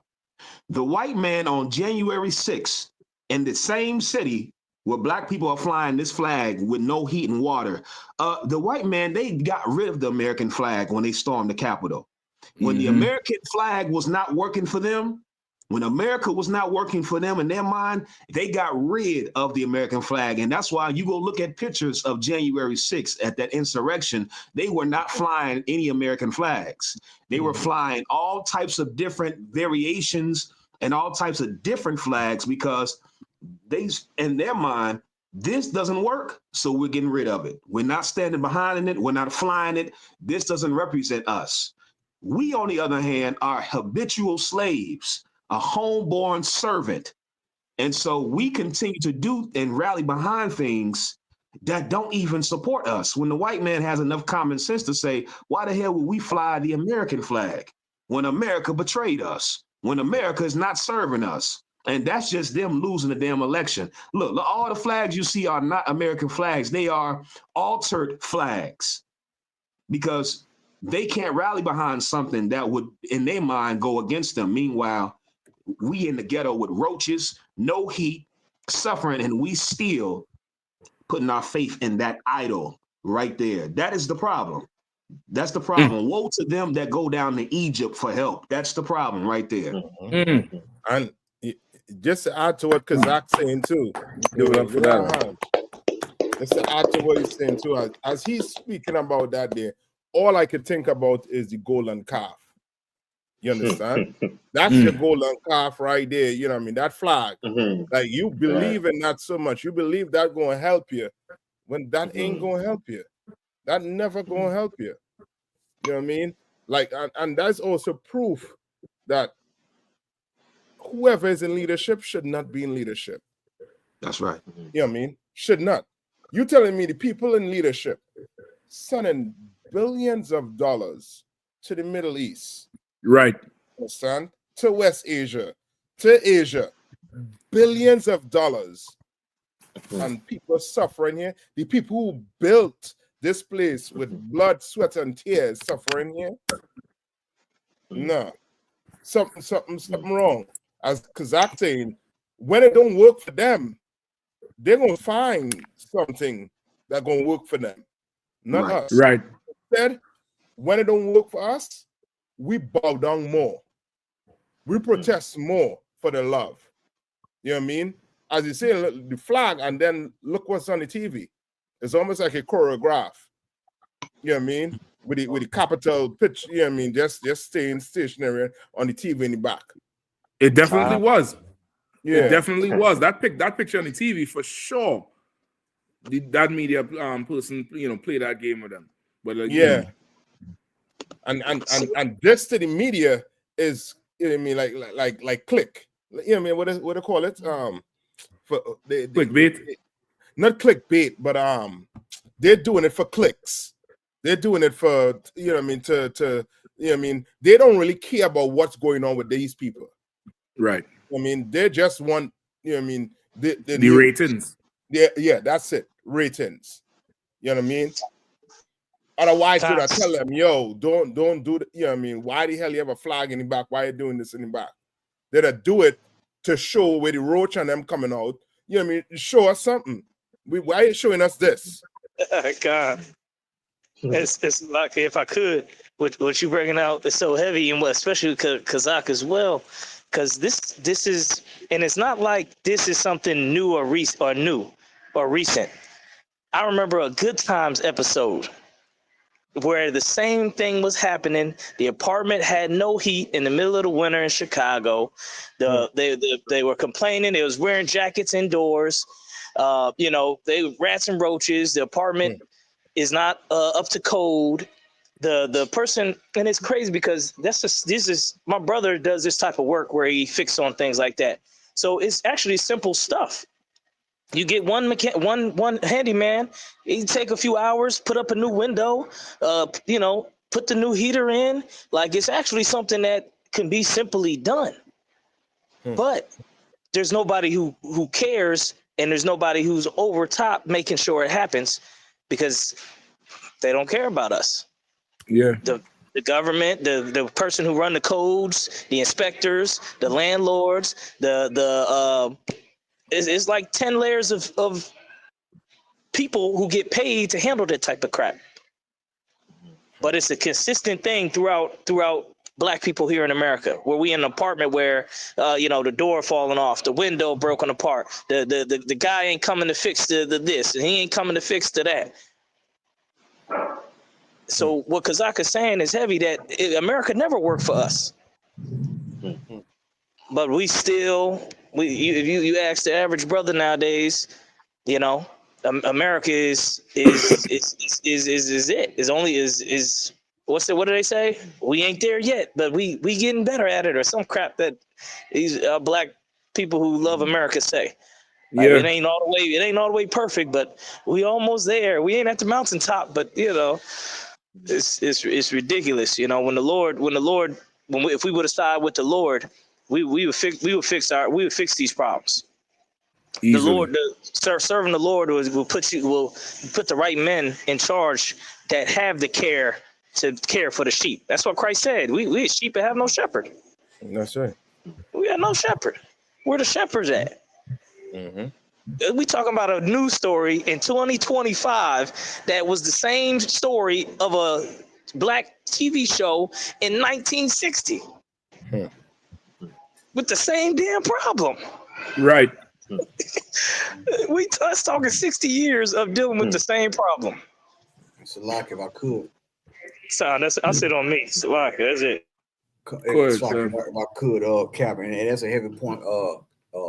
Everybody bringing out, because when you look at it, like if you really was to find out what management group run these apartments, this ain't the only property they got.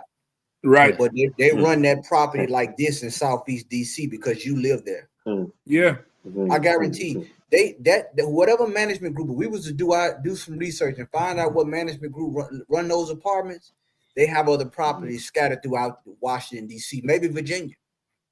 And you will see where other people that don't look like us live, they live in way better conditions. And it's ran by the same management group, the same real estate group or whatever, but they deal with you this type of way. That's right. That's how you know that it's systematic, that this is a systematic oppression. You know what I'm saying?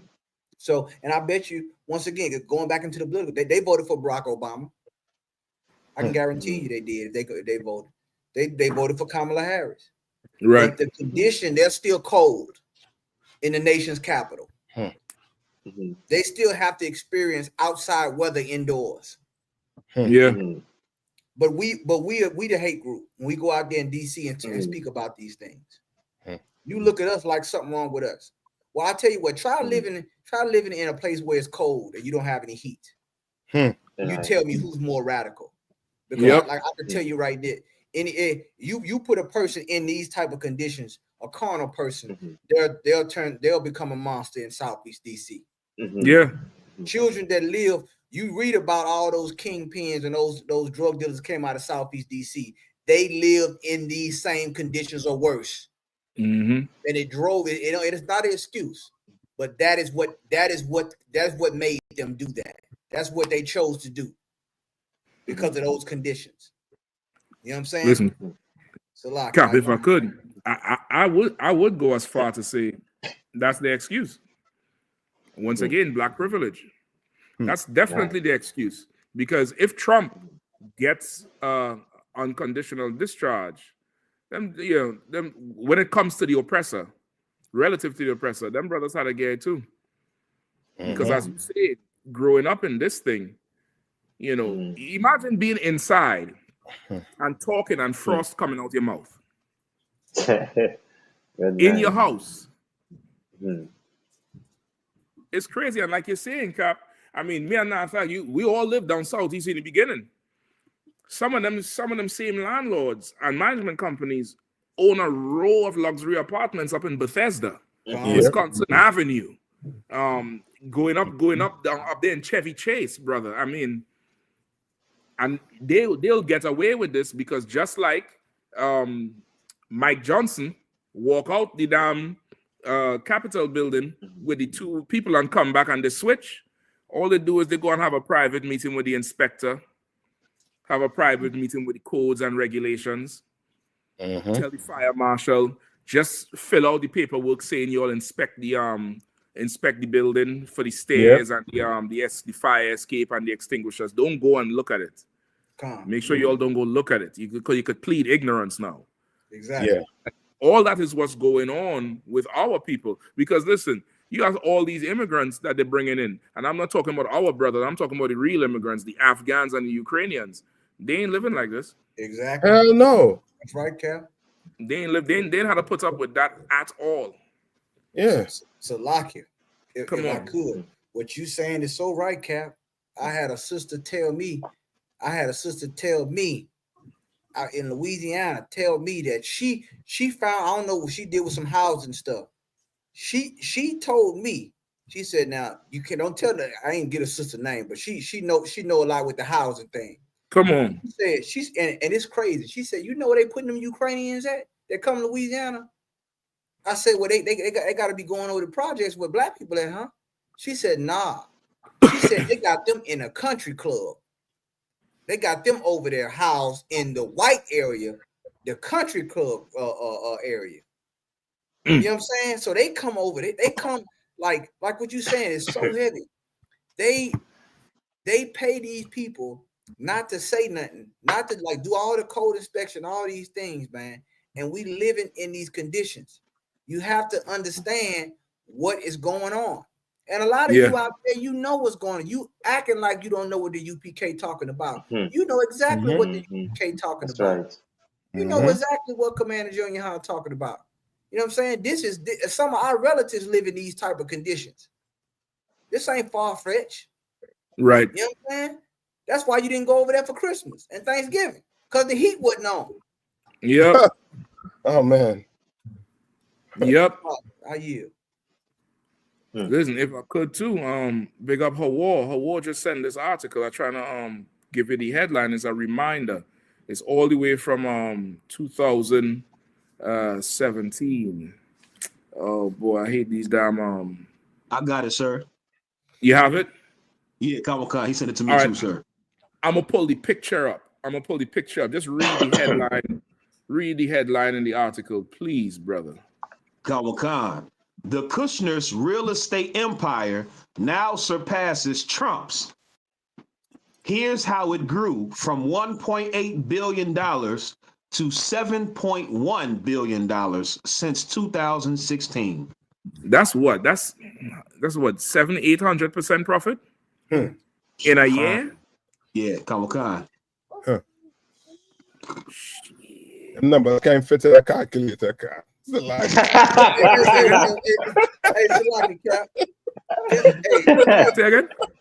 Hey, Salaki. And guess what?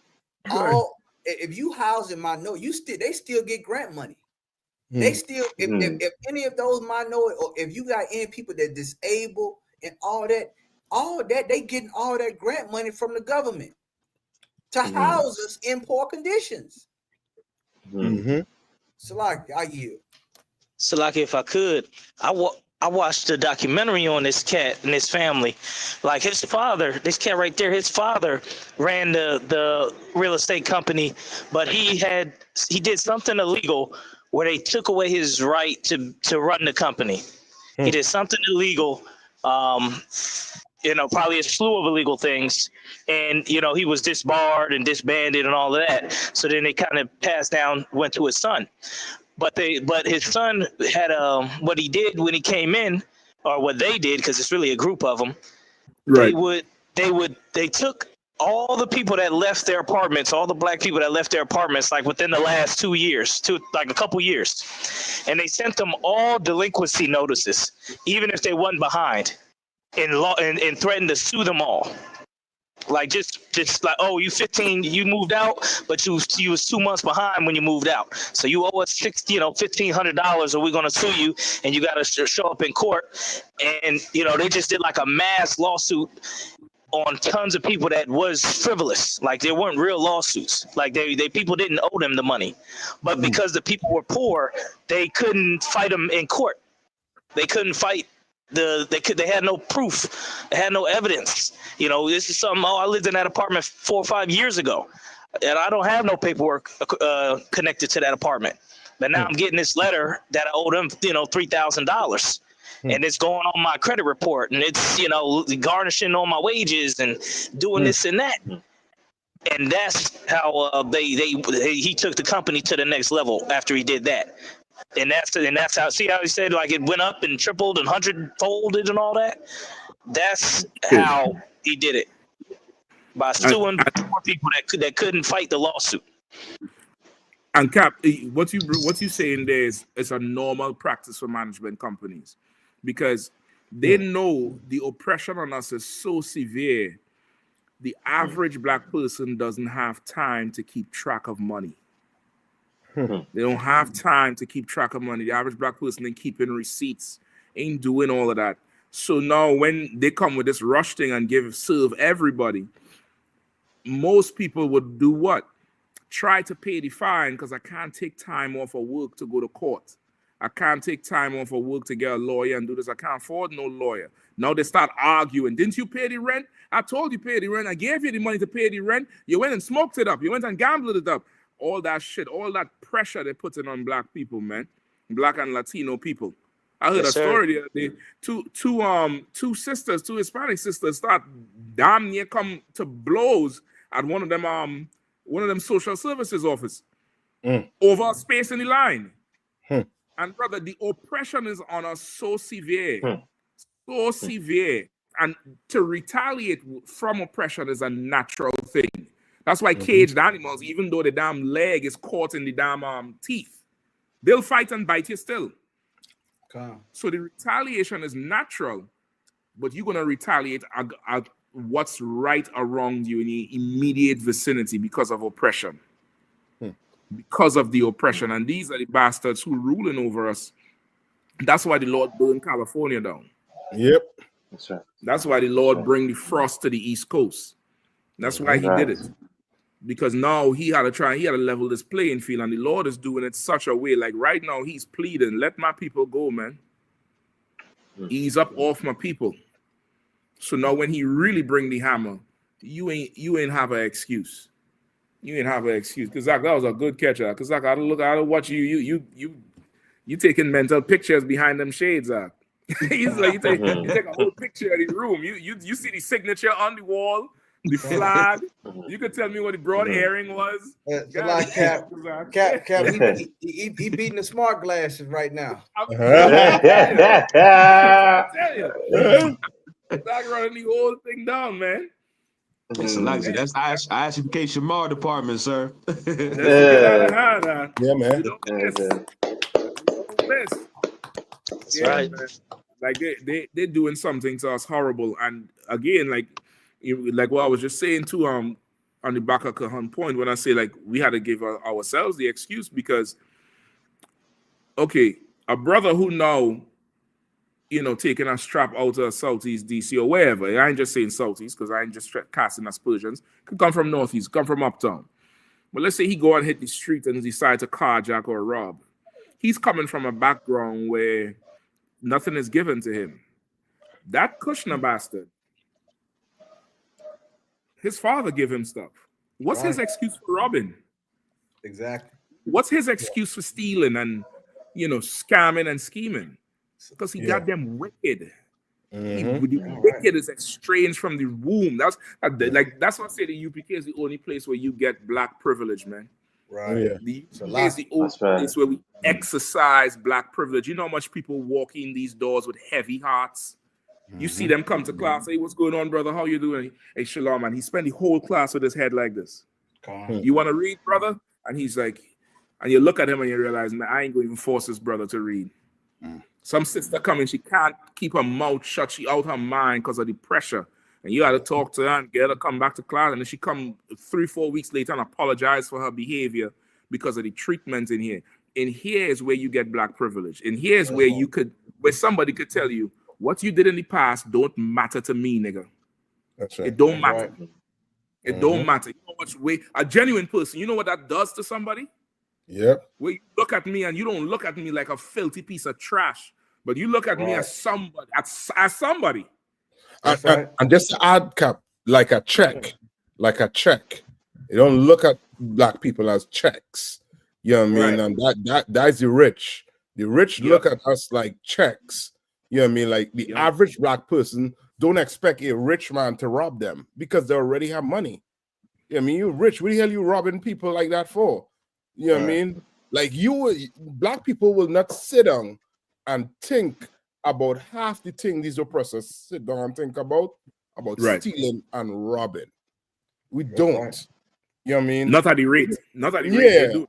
No. So like if I could too, Cap, Salaki. It's like, I mean, you imagine, like, you look at a person like Kushner, like, you imagine, like, you a child and you go from playing Monopoly on a board to playing Monopoly in real life with people's lives. Like we don't really understand the level of the playing field, like you said. Like, he's playing real life Monopoly with people's lives now. Right. You know what I'm saying? And we look at it just like a game. Like, this is, you're expendable.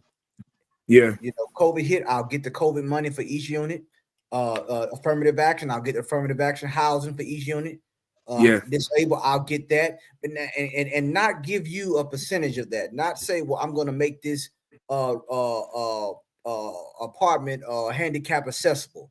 I'm not going to put the ice, break the ice up out here. We need ice on the ground. I'm not going, like, these things, these certain amenities that we should have if you're going to be that's why you get the word landlord.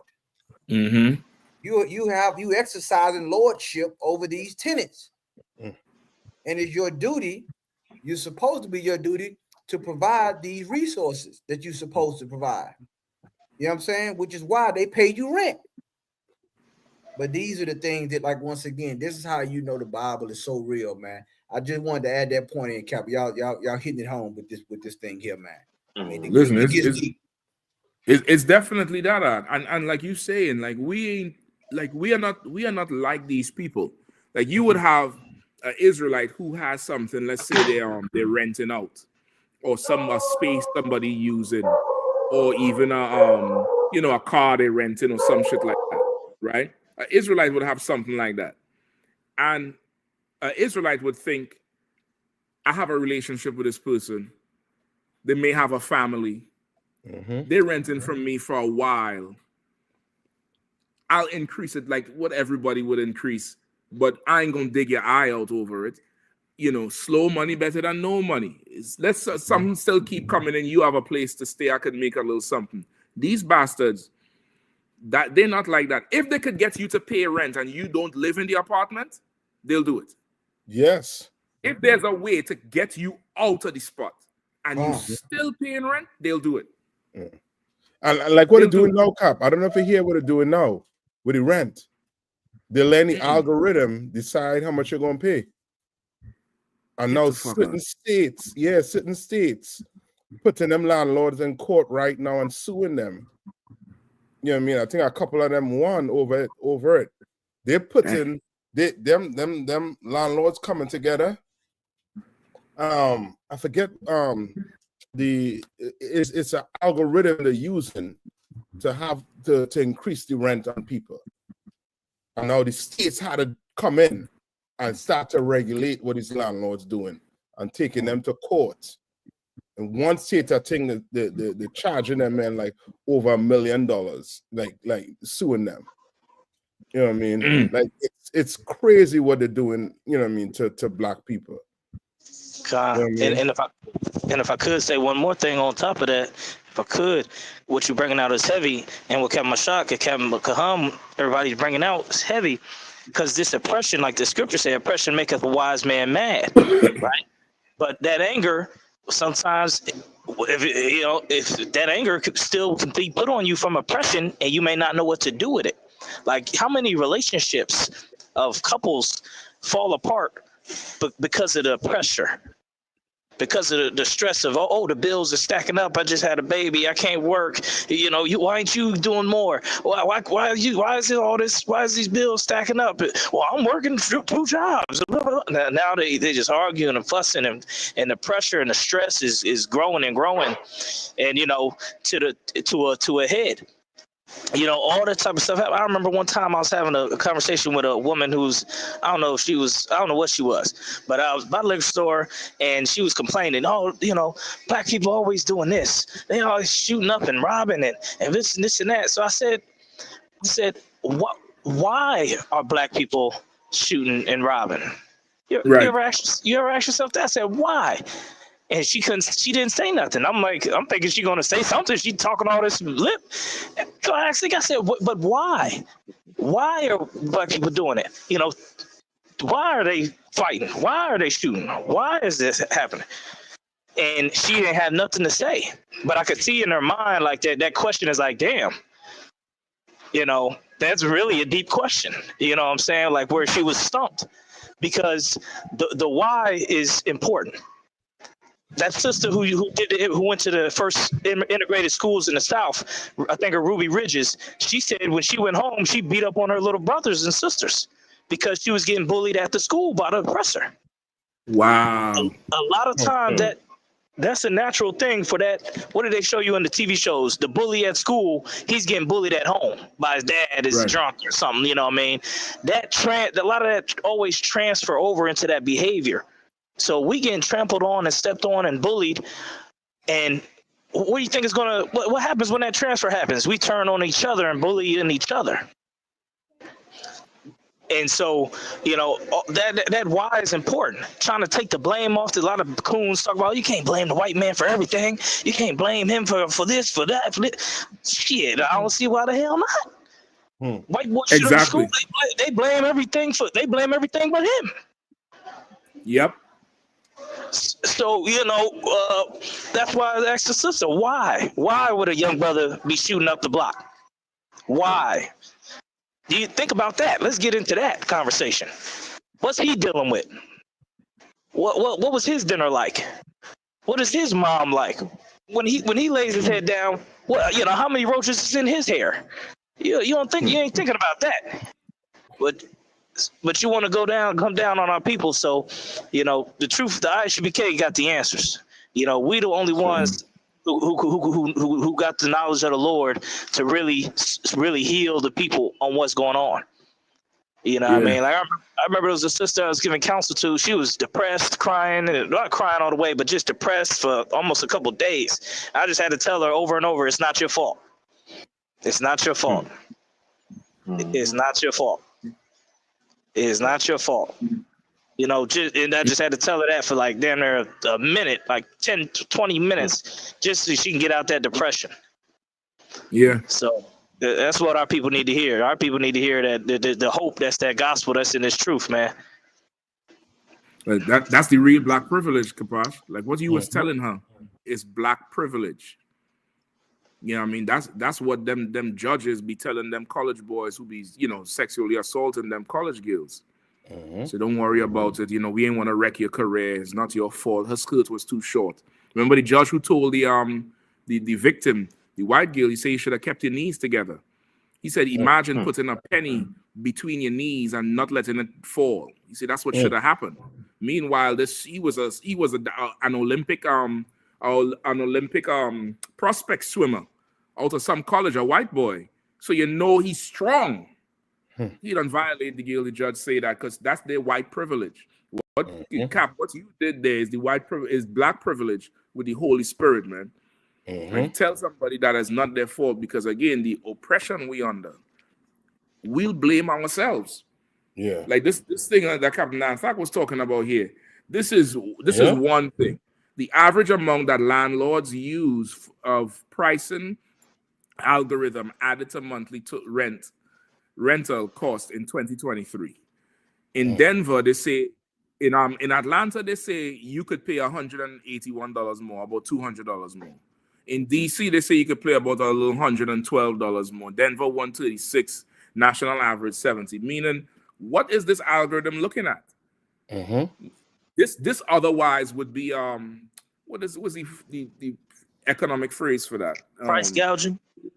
No, not price gouging. The money you would have extra to go to the movies or miscellaneous.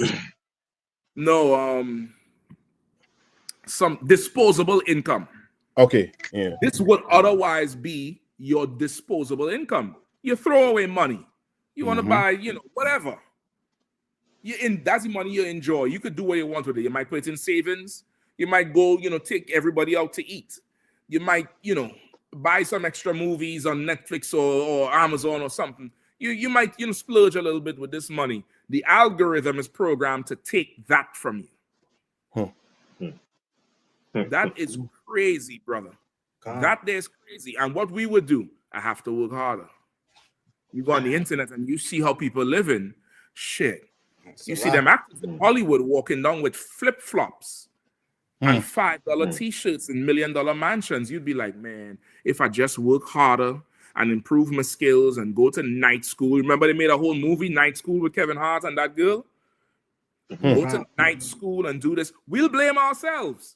Yeah. Say, it's my fault that I can't pay the rent. Meanwhile, this bastard inventing an algorithm that you could say, why the algorithm can't say how to end inflation? Salaki.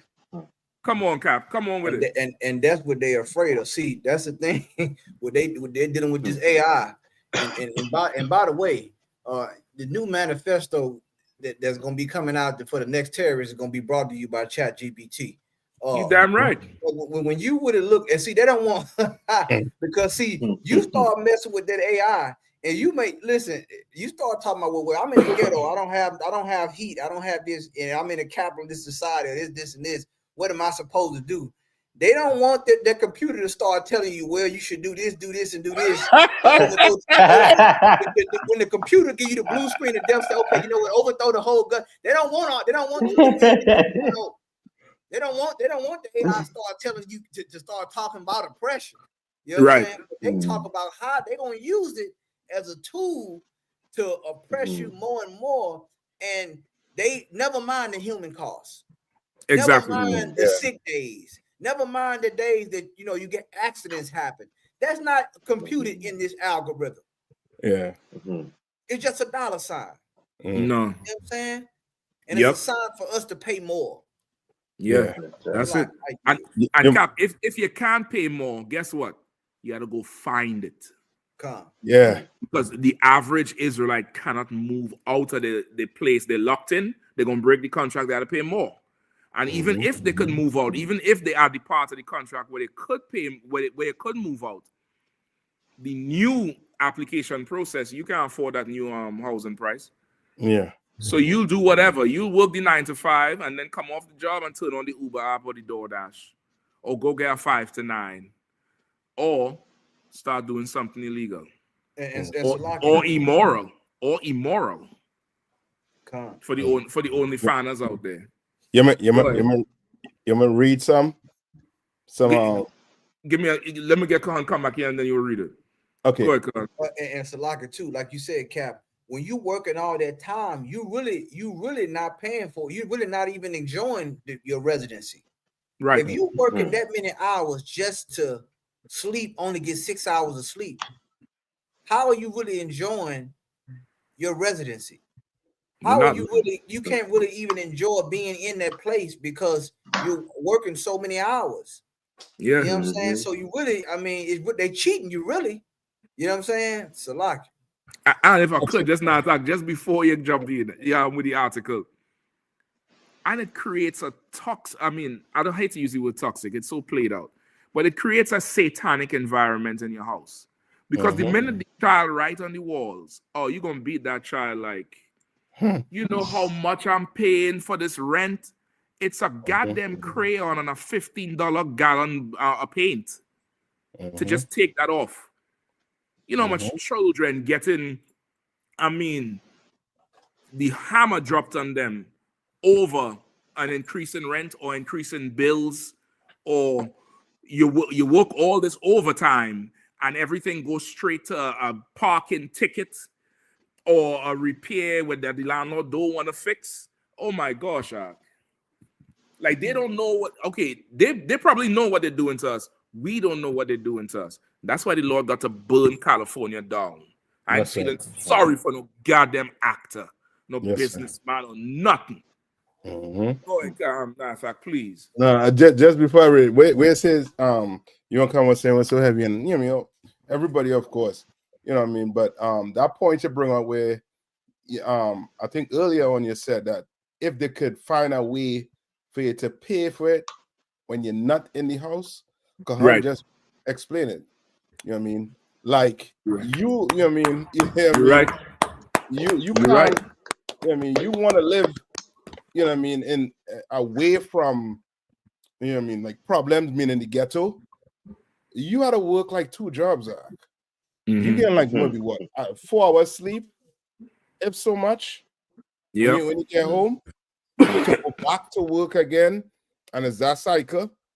You basically not, you know what I mean, you spending more time outside the house than in the house. Yeah. You know what I mean? And they purposely put it like that.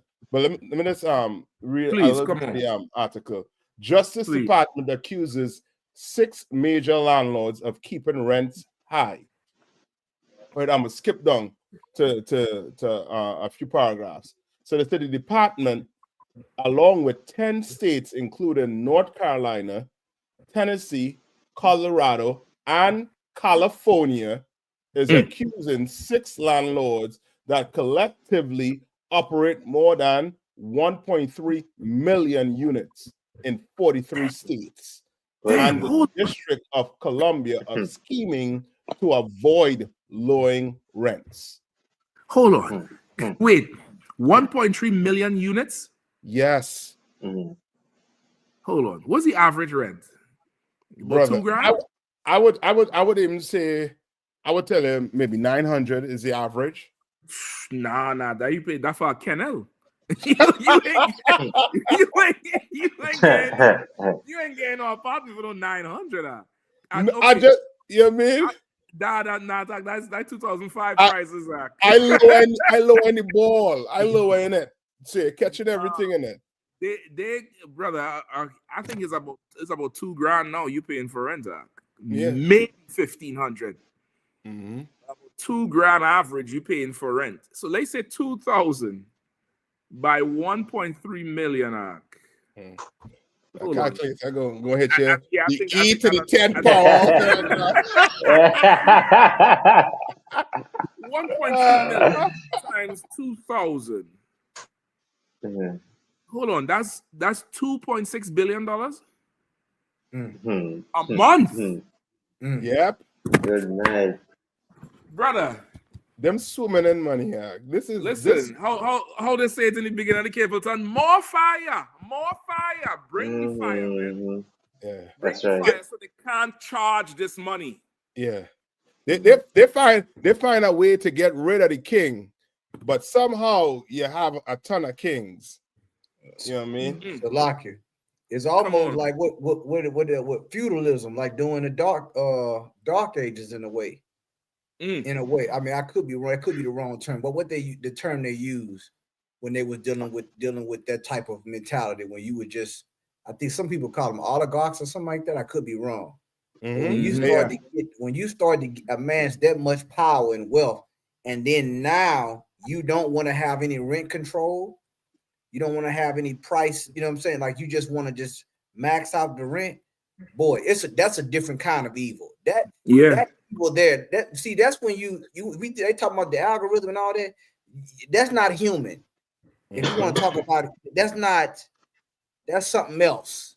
That's demonic when you start getting that kind of money and you want in the wintertime to raise rent and people suffer and you don't want to have any kind of relief. That is a different kind of evil.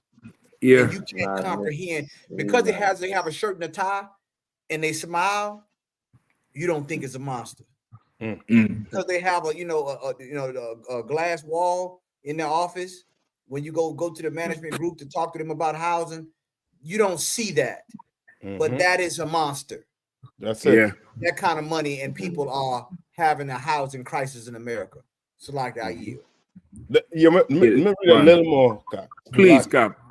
The lawsuit accuses the landlords of sharing sensitive data on rents and occupancy with competing firms via email, phone calls, or in groups. The information shared allegedly include renewal rates, how often they accept an algorithm's price recommendation, the use of concessions such as offering 1 month free, and even the approach to pricing for the next quarter.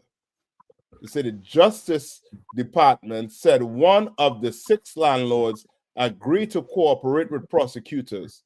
The proposed settlement would restrict how the company can use their competitors' data and algorithms to set rent. And this is the problem with this place, boy. Nobody going to jail for that. No. Them had to go and sleep in jail for the rest of their life. So they could understand how black people, you know what I mean, what black people are. They need them 4 walls to close in. I need you to read the judgments to these heathens when Christ comes. Yeah, go and sleep for the rest of your life. I'm telling you. That nigga go back in, he gonna have a connection. Yeah, I'm telling you. Because the wickedness they're doing, that is extreme. Brother, that's $2 billion a month, Yeah. And then you not doing no repairs, which means you ain't covering no overhead or nothing. You ain't. That's damn near all profit. Oh my God! And you ain't fixing the building. You ain't doing. That's what I'm saying. You ain't covering nothing. Maintaining it. Nah, man. Nah. Them fires had to come, man. And if I could, what's so crazy about it is this is why you see those numbers of this rich guy, like Elon Musk or the Bezos or the other guys. Their net worth is $500 billion and $600 billion, which is 600,000 millions. You think, okay, why does that one guy have all this money? Like just him, like that's his, not everybody's, the group's money, the Amazon companies or whatever, that's just his money or whatever. And you got lots of guys like that where they, like Kahan said, they just so evil where they're not even about the money anymore. Like they got more money than they'll ever spend in their life. It's just about the monopoly game where it's like, let me just try to amass more properties. Let me just try to get more. It don't matter what happens to the tenants. Who cares about the tenants? They become like not even human. Like Capcom was saying, they're not human thinking anymore. Now it's it's something totally different. It's trying to flex their new yacht at the boat yacht club while the people are cold and shivering in the house. Yeah. that he's running. So until they see that, they're never going to see that. As far as until they consider that, then maybe their house need to be burned down. Maybe more judgments need to keep coming in and hit them. Yeah. That's why I don't. Oh, go ahead. Go ahead, Kapai. No, the last thing I was just gonna add is it's spiritual that the richest people in the whole California houses is the ones that got affected the most. Like that's spiritual. Like I remember I seeing it. I seen like the Malibu Drive. I was like, what? Is that famous Malibu Drive that's like in video games and movies? That's burning down? That's gotta be the Lord, because that place ain't never been touched. You know, with all the richness and power of that area, the Hollywood sign. Oh man, it's the beginning of the end. You know, if we don't see the writing on the wall, you know, the scripture say you can tell when the weather's about to rain, when it's red and lowering. Well, you can't tell the signs at the time. So that's it. That's all. It's like that's it. You know, hey, let jump to them two stories there, Haiti and Trinidad, if we could, before we ain't gonna go too late. You know what I mean? This here depressed me out. Y'all done stole my joy. I had to talk like a Christian. Y'all done stole my joy. God damn.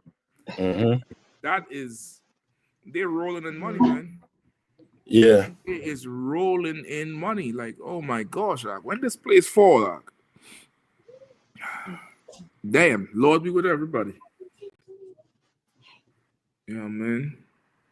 So where we go? And that's what I say too. When the place start to fall, they say keep your eye on where the money going, meaning where them rich men start to travel. If them rich men start to leave the country, that mean you know what's up. Yeah, that money, they're losing money. Something fitting to happen. Keep your eye on them. Yeah, it's gonna be a bad one. We get the other two. We could do anyone first. We could do Trinidad and Haiti, Trinidad. Trinidad and Tobago announces state of emergency to combat gang violence. Officials linked the state of emergency to the proliferation of illegal, high-powered firearms in the Caribbean nation. The Caribbean Republic of Trinidad and Tobago has announced a state of emergency in response to a spike in gang violence over the weekend. The declaration grants... I can grab it if you want. At the water swap. Yeah, and about. Right. The declaration grants police additional powers as they seek to clamp down on reprisal killings and other gang-related activities. Now, if I could, boy, if I keep going, I keep going. So Calm. Right. The declaration and calling of a public state of emergency is something that is not taken lightly, said Attorney General Stuart Young at the news conference on Monday. He explained that the information from the Trinidad and Tobago Police Service detected mandated the necessity of this extreme action that we took this morning. The state of emergency empowers the country's police to arrest people on suspicion involvement in illegal activities. It will also allow law enforcement to search and enter both public and private premises and suspend bail. So really, they're taking away any kind of really irregular social rights. Like, you know, they put the police and the soldiers is out in the streets. And they're saying, you know, they're suspending any kind of need for a warrant. So just on suspicion, they could now arrest you. They could detain you for 48 hours. They don't need a warrant. They could go into your house at any time. And all this was because they say there was a spike in gang-related killings. No. So what's the murder come for the year? At present, there was kind of linking it with the amount of days now. They were saying like 7 for 7, right? Yeah. No, not this Salakia, not this year. So wait, hold on. It's 7 for 7 right now? Yeah, I think so. Should that batting at a high average, man. So how much was it last year? How much did it end off at in December?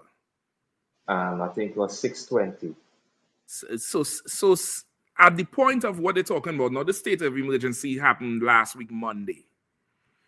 So up until the weekend before that, it was in the 600s. 5 people got killed, 1 person got shot, and they say that's a spike in the gang-related violence. So it sounds like CIA to me. Brother, listen. I mean, that's why I say this story here is very close to what's going on in Haiti, right? They had I believe this come on the back of there was one of these so-called gang leaders. I think he had a gun case, and what they do in Trinidad, once somehow he got bail. I don't know how. I don't know what the charges was, but it was a gun charge. He got bail, and one of the practices is that he has to come and check in the police station every week and sign this book to prove that he hasn't left the country, right? And he comes at certain times, checks in the police station, signs the book. Somehow or the other, the rival gang get to find out the date and the time he's coming to sign this book. This happened, I believe, this is the week of New Year's? The week of the New Year's, that weekend just before. He go to sign this book. Walking out of the police station, the rival gang pull up with AK-47s and fresh AR-15s and light him up in front of the police station. Light up the police station. Speed off, spin the block, and come right back.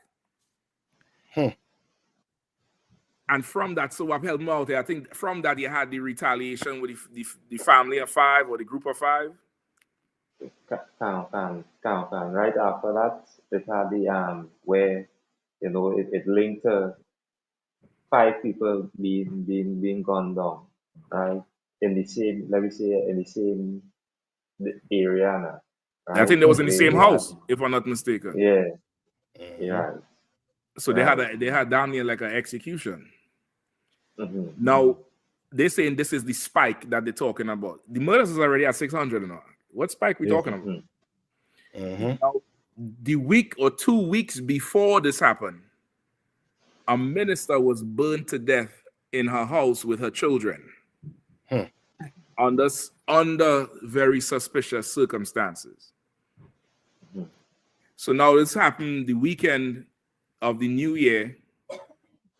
Monday morning, the week New Year's was supposed to happen. New Year's is Wednesday.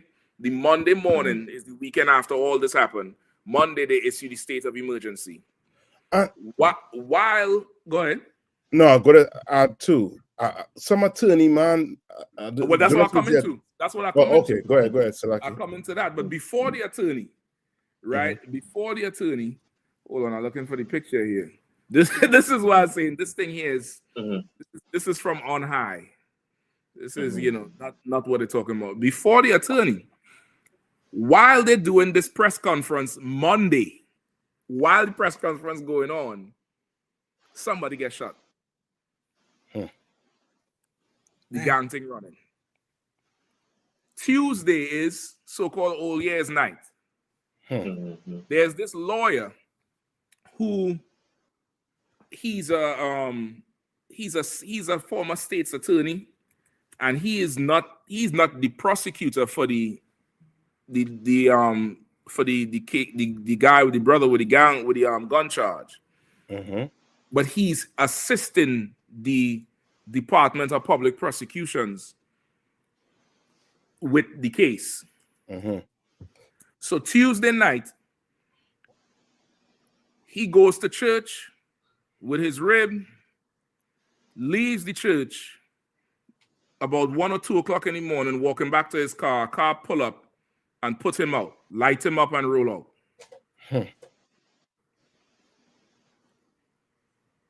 Now, this is all in the space of about 7 or 9 days. I'm like, what the hell is going on in Trinidad, man? Mhm. And now they issue the state of they already issued the state of emergency. And since then, they've been showing all the guns and drugs they've been able to collect now, that because they don't need to wait on a warrant, which means they already know where these things are. Yeah, they know it is. You know what I mean? So it's a rough situation, but this is the kicker. News stories is coming out from official sources, not no, bloggers, these actual news houses, and they're saying that these guns that are on the streets in Trinidad is coming from America. Yeah. Cue in Operation Fast and Furious. Right? Remember, what was he? He was a state's attorney holder. Yep. The U.S. state's attorney. Was he state's attorney or Secretary of State? Either state or national Minister of National Security or something. Eric like that. Holder. Yeah. Eric Holder. Come. I forget what was his role. I think was it Attorney General? Yeah. He was the Attorney General. Remember, Eric Holder, Attorney General, U.S. Attorney General, he issued Fast and Furious into Mexico and Central America, where they would take the high-powered rifles and guns, log down the serial numbers on them, and put them back out on the streets in Mexico so they could track the gangs through the murders. So when I hear this now, because, okay, what they pull up with to shoot them them brothers with, it wasn't no rusty, in fact, so what, long time, brother, if you get a gun, it's a rusty gun, and you don't know if it's going to work. Yeah. You know what I mean? Or some kind of weird looking something you only seen in a Russian movie. Them men have AKs and ARs, more power than what the police have. Yeah. So now, last week, the Prime Minister of Trinidad and Tobago, Keith Rowley, I guess he lost his patience. He made the statement that the gun's coming from America. About 2 days later, he stepped down. Yeah. He got a phone call. He got an absolute phone call. Because Trinidad is so strategically placed to Venezuela. And Trinidad already had issues before. There was a time, this was about 10 years ago, probably a little bit more, where trash cans was blowing up in the city. Right around where all these shootings happening. Trash cans was just blowing up. People made songs about it, watch out for the bombs. And of course, the US said, we have to look out for terrorism, and we're going to put a base right there in Trinidad where we could operate from with some of our alphabet boys. All this was to get a launching point for Venezuela. So who knows if all this destabilization is to get closer to Venezuela, because Maduro, you can't get him out. Maduro just won again, I think, a third term. Yeah. And I think that the U.S. put out a bounty on his head to arrest him. I think it's in the millions. 25 what million? Pound. So have you know that figure real good? I listen, you cut me in, man. Cut me in. So I just need two. In fact, one. So I'm saying 25. 25. So don't tell me I'm gonna do in the room there or drinking. Nah. You're drinking a car. Nah. But the is a real gangster. Yeah. Because it's like because even in his statement and all too, because when you watch with his swearing in, you would see again top Russian officials, people from the Middle East, in his swearing in, and when he was making the announcement, he even said that he even saying that the people who trying to infiltrate the people, is not the people now. So it's like, some outsider they're trying to put or to bring, amongst the people, and he won't tolerate that. So, this is why, based on he holding down that position, he won't allow, no imposter to really come inside and infiltrate, this people or this nation. So he knows what's at like, stake. yeah, He knows what's at he stake. know. Yep, he knows exactly what's at stake. Go ahead. Okay. And it almost sounds like what it did to Jamaica too, when they had them two white presidents running. Manley. Manley and I forget the other one name. Seaga. Yeah. Seaga. And one did not. One sided with Cuba. One sided with Cuba and I think Russia, and the other one sided with America. And the CIA came in and started, giving them guns. And disrupting the whole place. And that's where you get the shower pussy from, right?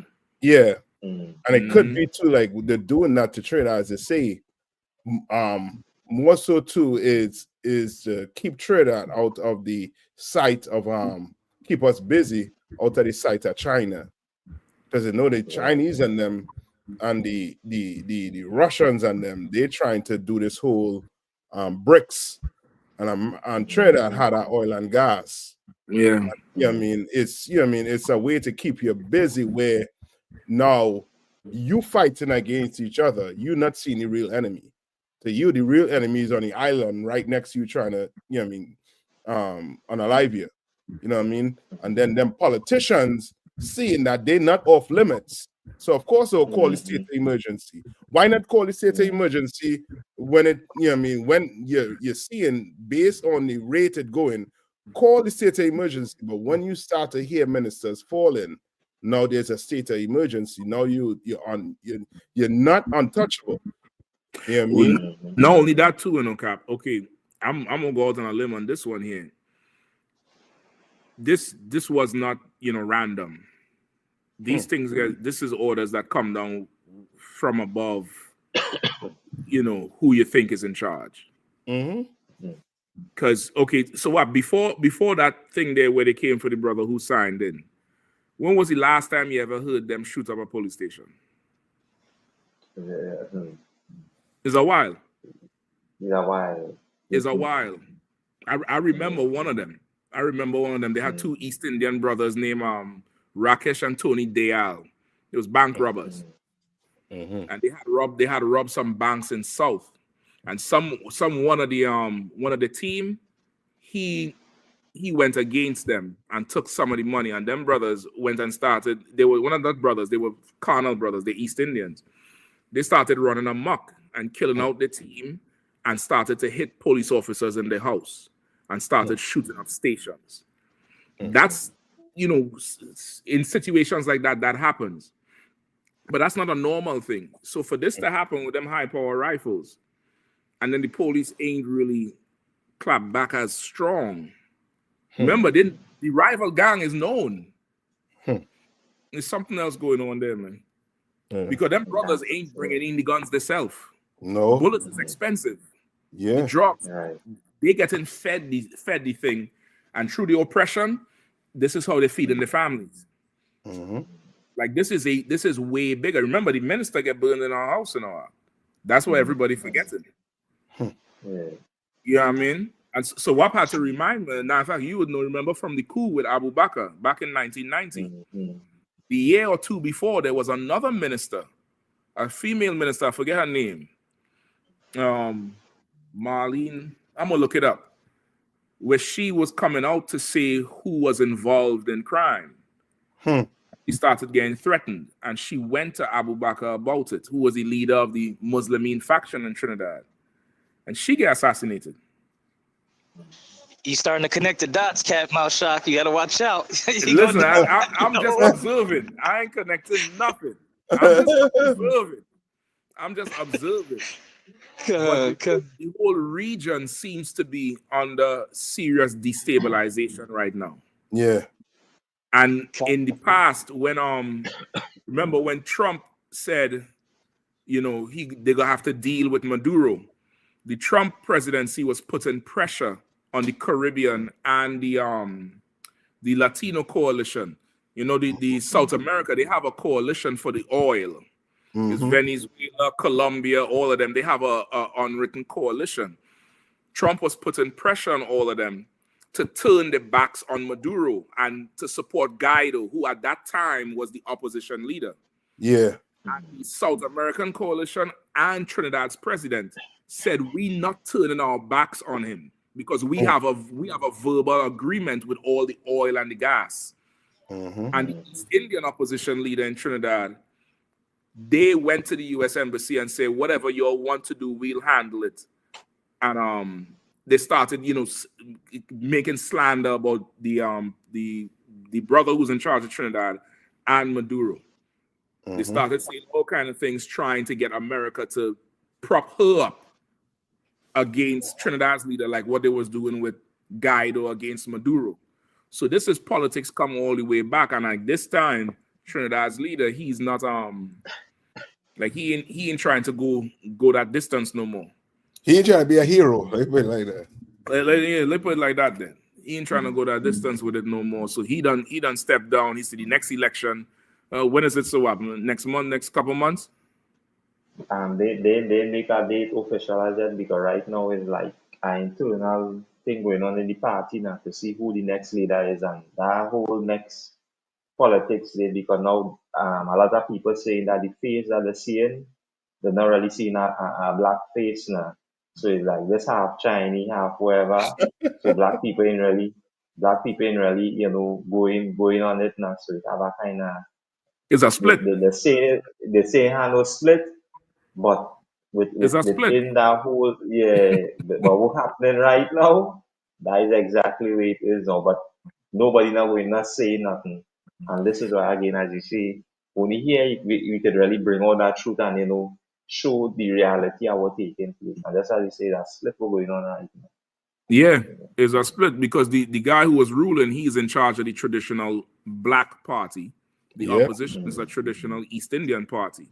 But in typical black fashion, we started joining with other heathens, the Assyrians, the half Chinese, the Greeks.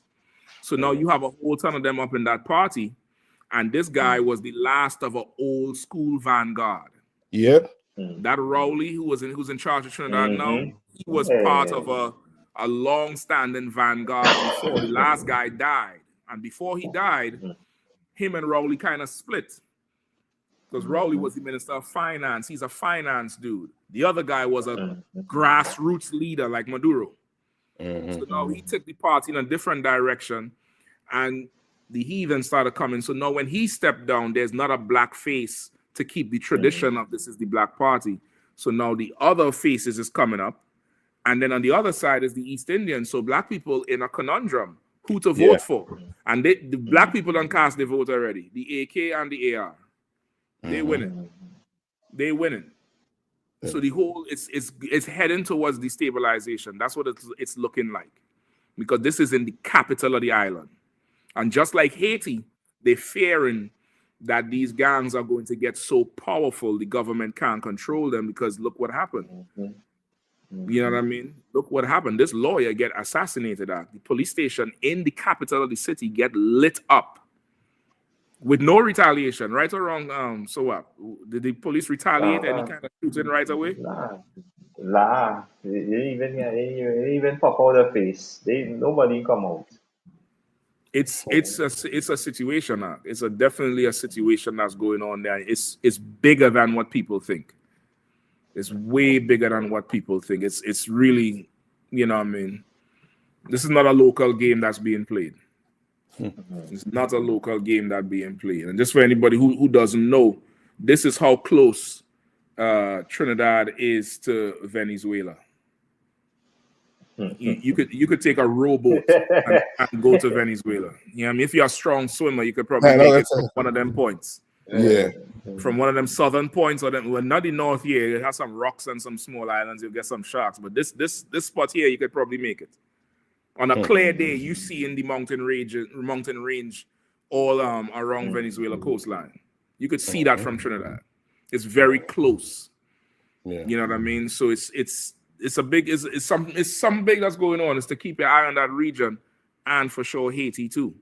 You know what I mean? I don't know if anybody want to just pull the Haiti story quick. It's 2 minutes and then we roll. You know what? Shit, it's 11:50. I think we could roll here. It's a lucky Akim. God damn. Say one last thing on it. Go ahead, Kapash. If I could, what you saying is 100%. You know what I mean? That it's higher, more pieces involved. I watched a CIA documentary where they were going into some of the known or missions of the CIA, and come to find out, basically the whole like the scriptures say, who he weakened the nations. The scripture said the oppressor, he weakened the nations. And so they using the same script and the same playbook. The playbook ain't changed.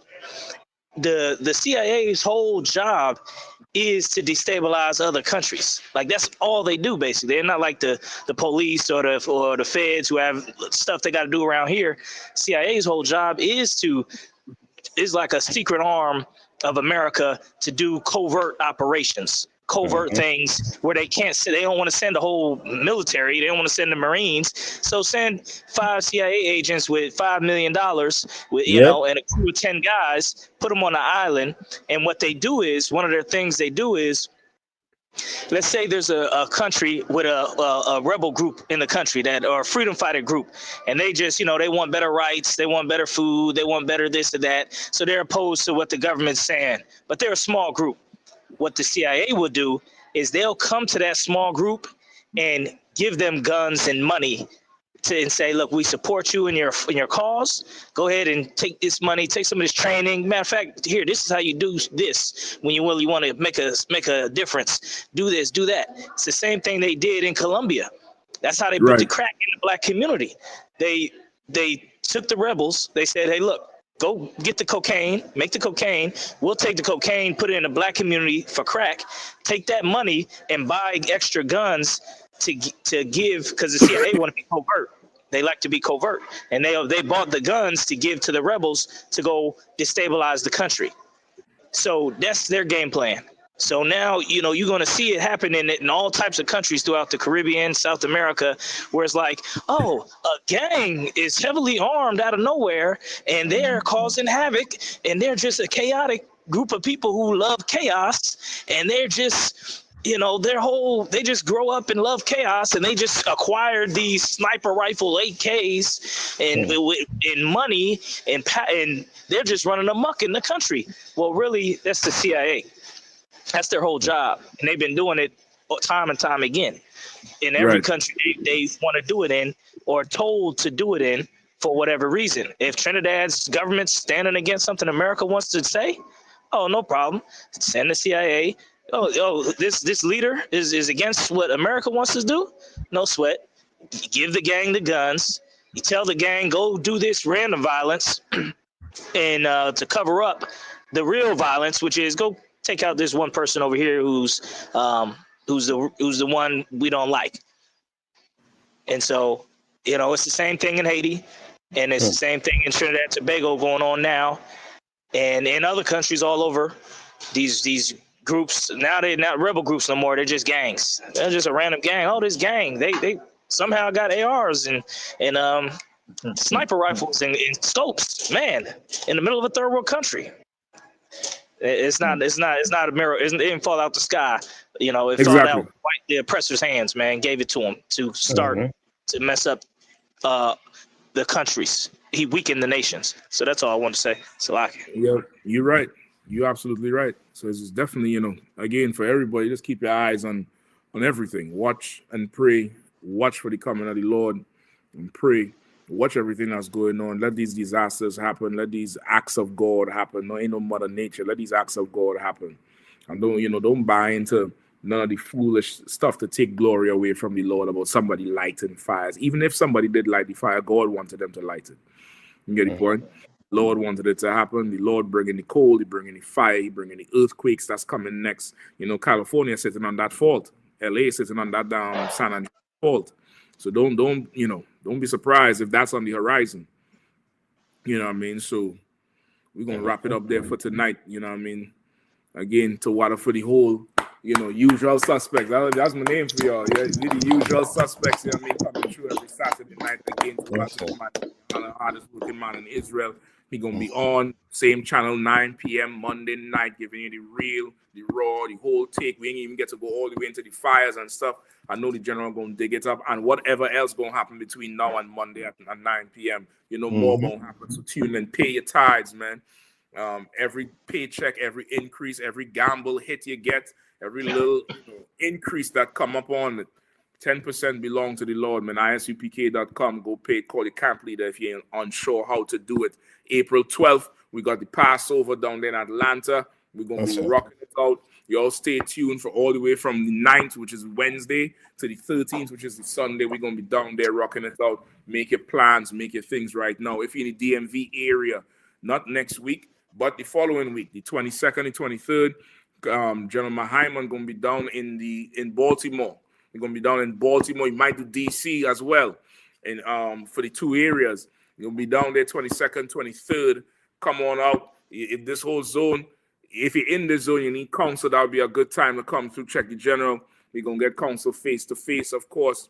Come on through, check it out. Bring your kids, bring the family, bring everybody, to come on through. And with that, I want to say again to Water Israel suspect, Captain Nathak, holding down the Carolinas. Always stay with us, Captain Yahanna, insight, Captain Kapach bringing it in as well with militant insight. Officer Kazak, spotting the thing on the wall. I had to put up a background for Kazak all the time. You might see something on my wall. All right. Officer Sawap holding down Trinidad, strong, full of wisdom, man. And insight. So listen, man, y'all stay strong, say some prayers for Israel too, man. Israel going through it. Shout out, not shout out really, but I want to just definitely salute everybody who may have lost a loved one in recent times. Y'all keep your head up, man. We building the kingdom for them to come back in. Their loss is not in vain. Your pain is not in vain, and we better off than people in the world who think this is forever. They're never gonna see their loved ones again. We're gonna see them again, because we're gonna build a place for them, man. Them kids who come back, they're gonna be coming back same way. So you'll keep your head up. Get on that phone. Don't let that depression hit. Get on that phone and call, man. Brothers and sisters is waiting to be a support. They don't want nothing else but to be a supporter. Answer the call when you need help. Don't let Satan play you, man. Keep your head up. And with that, we're gonna say shalom, man. That's it.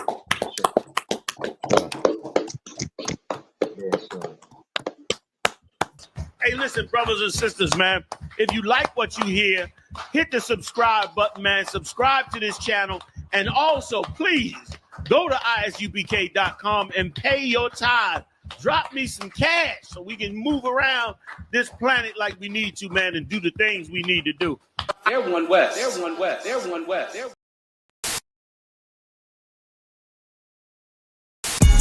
Shalom, Israel. This January 23rd, 12 Shield General Hyman will be in Baltimore conducting the scripture breakdown class. That's right, he will be in Baltimore, Maryland, 3430 Eastern Avenue. 3430 Eastern Avenue, Baltimore, Maryland, conducting the scripture breakdown class. Come out with all your questions. Shalom. Hey, listen, brothers and sisters, man. If you like what you hear, hit the subscribe button, man. Subscribe to this channel.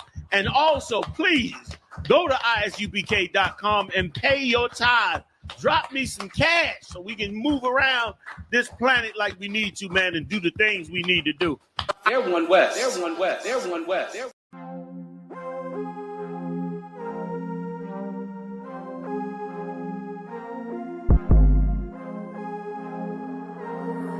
Chicago did it. Yeah.